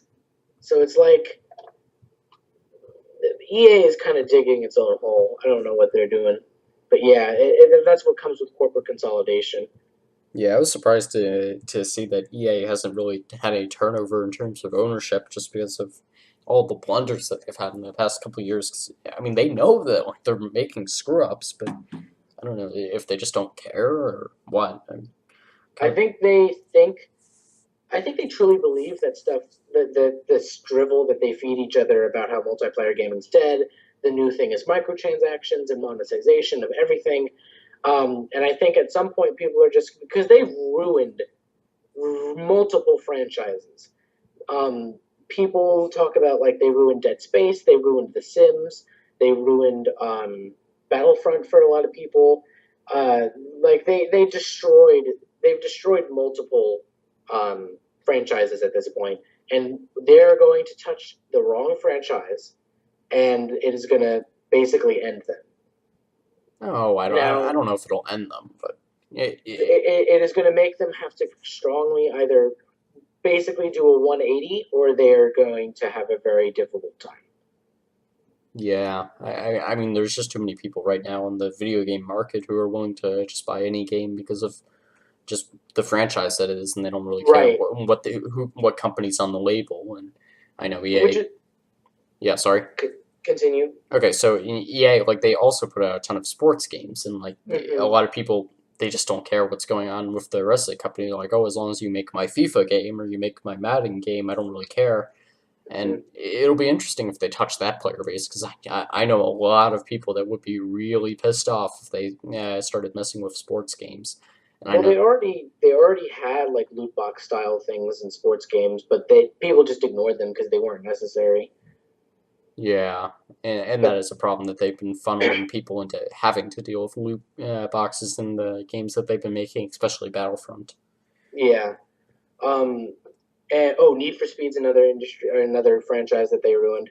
I was into Need for Speed a lot when I was younger, but not anymore because it's loot crates. But we are looking at a situation it's kind of interesting, and it's an indicator of how our economy is developing. To kind of bring this full circle almost, because the we are experiencing this exact same situations now that led to the collapse of the gaming industry and Atari in the 80s.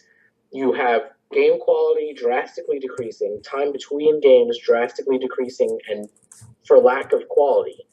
Um, you're getting franchise fatigue.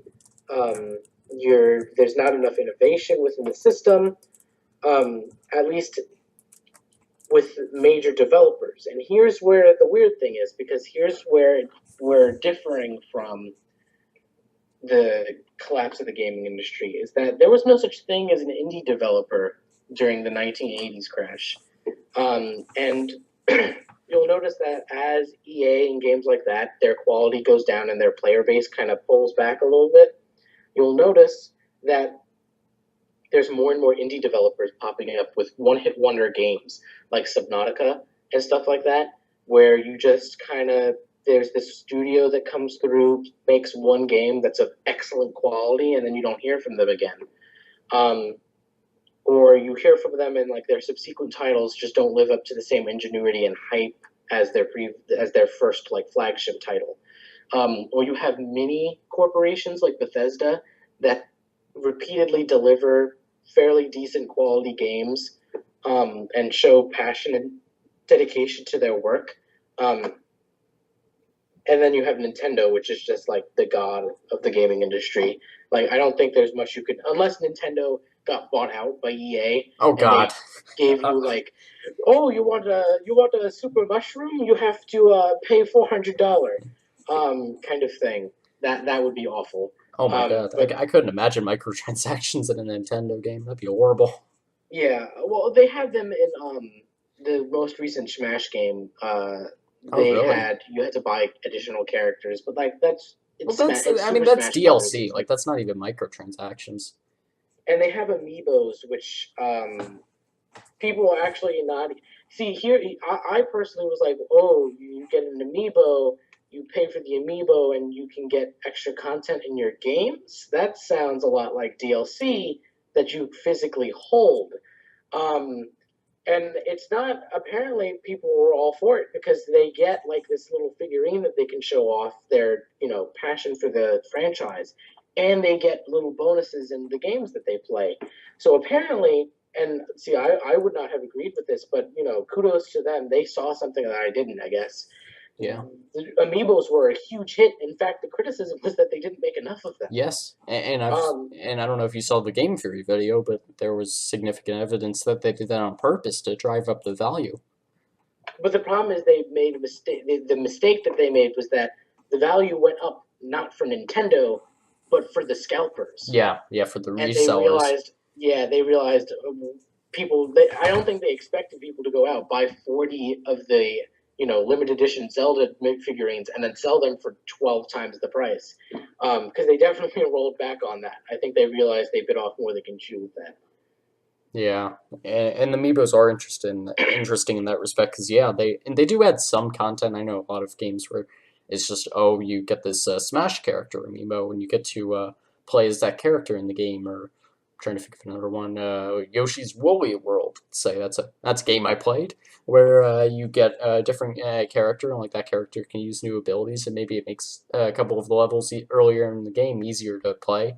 But yeah, I never felt like it was like really high level DLC where like you either either like you got like a huge portion of the game just by buying something, or I think you have something like I don't know, I can't think of a game right now, but where like you get a whole, let's say it's a 5 world game or something, and if you buy this DLC, you'll get like a whole new world, or in like Skylanders, let's say, where the game starts off as like 20 levels, but you can buy like 4 more levels for DLC, and like if you don't buy the DLC, you're not going to get to play those levels. So like Yeah, that's yeah.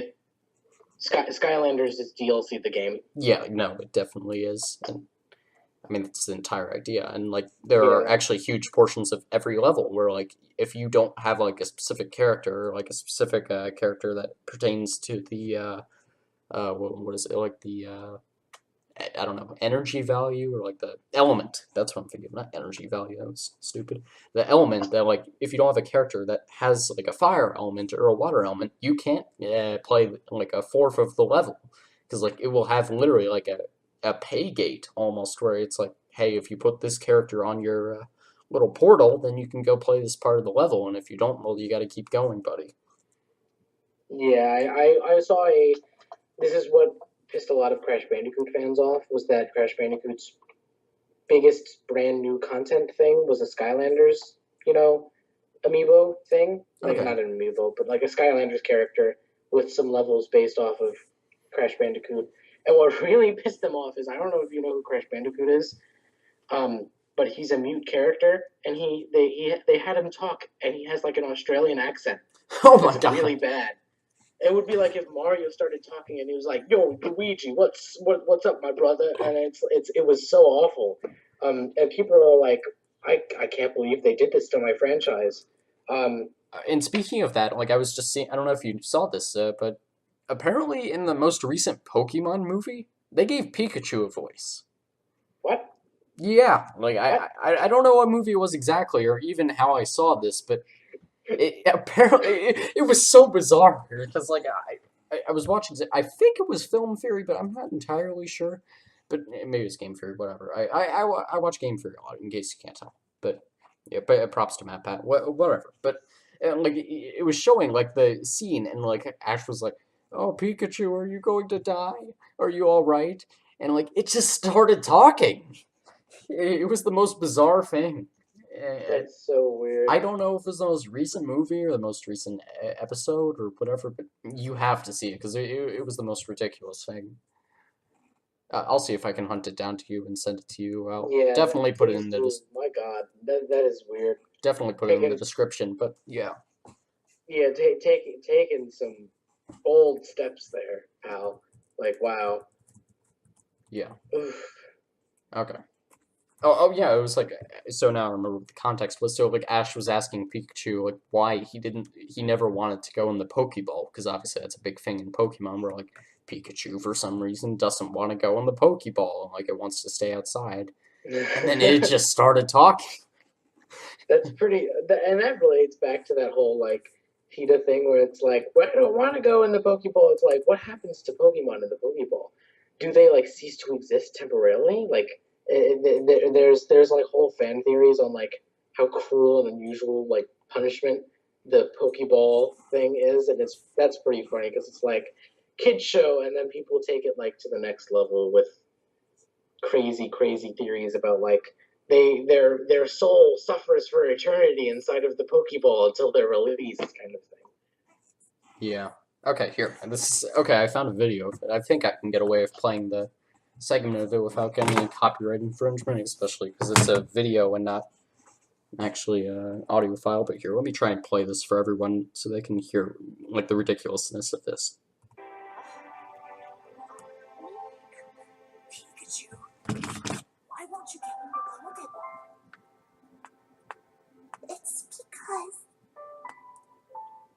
It's because I always want to be with you. What the heck? Oh my god, Oh wow. Yeah, I had never actually seen that. I just seen the clip, but yeah, that's really bad. that's so awful. And he sounds like Pikachu sounds like God. He sounds like young Italy from Hitalia.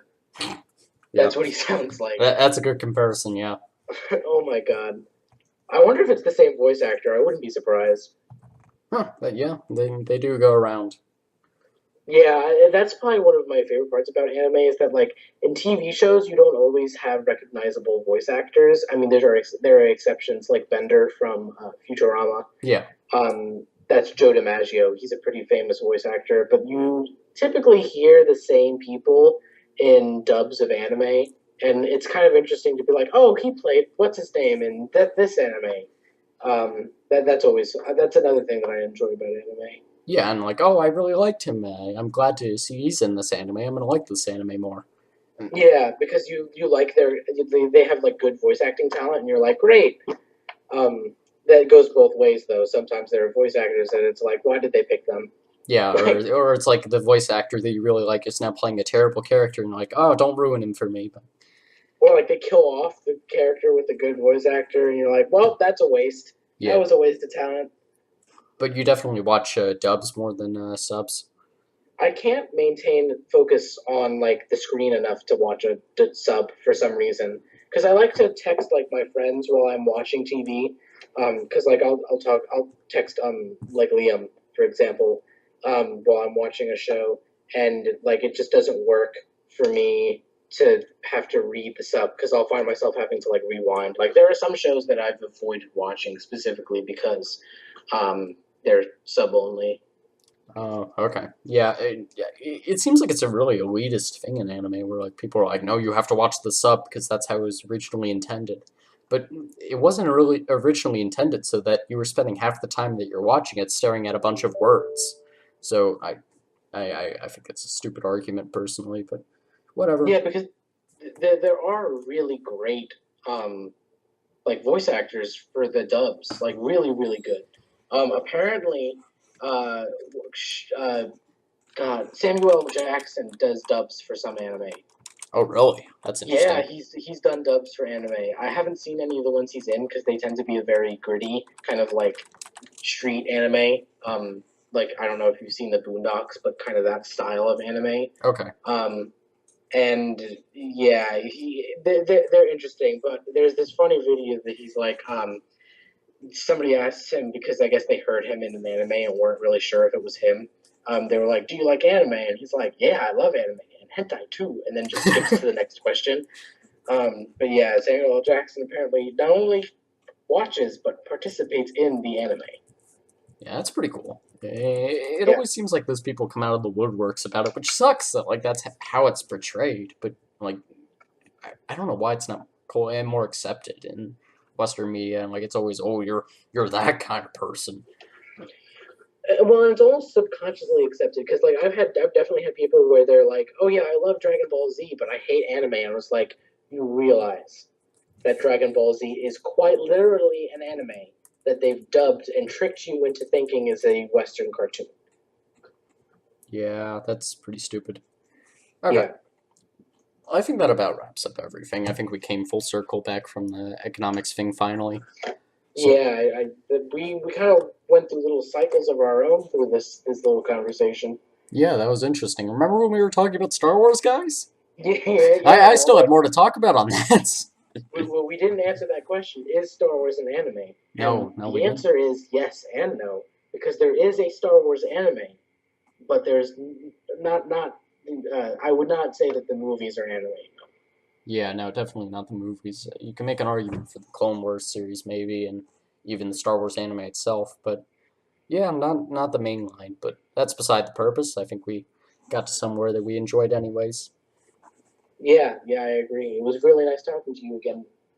Yeah, and it was really nice listening to. I hope so. If you guys enjoyed listening to the podcast, make sure to give us a like on iTunes. Not I screwed it up. Ah, don't give us a like on iTunes. That's impossible. You're on some creepy podcast player where you can give likes. You should probably get off there immediately. Head over to Overcast. It's better than iTunes. So do that. I don't know. Do whatever you do on Overcast. Rate. I think you can do that. Give stars. Review, recommend it to friends. That's always a fun thing. Hit us up on our YouTube channel, Topical Rationalizing the Monkey Brain. Get the full uncut version. Get to hear all the gritty stuff like me coughing in the background. That's always fun. You don't want to hear that. And you know what? We're going to see you next time. Hopefully, talk about something interesting. That'd be fun. All right, see ya.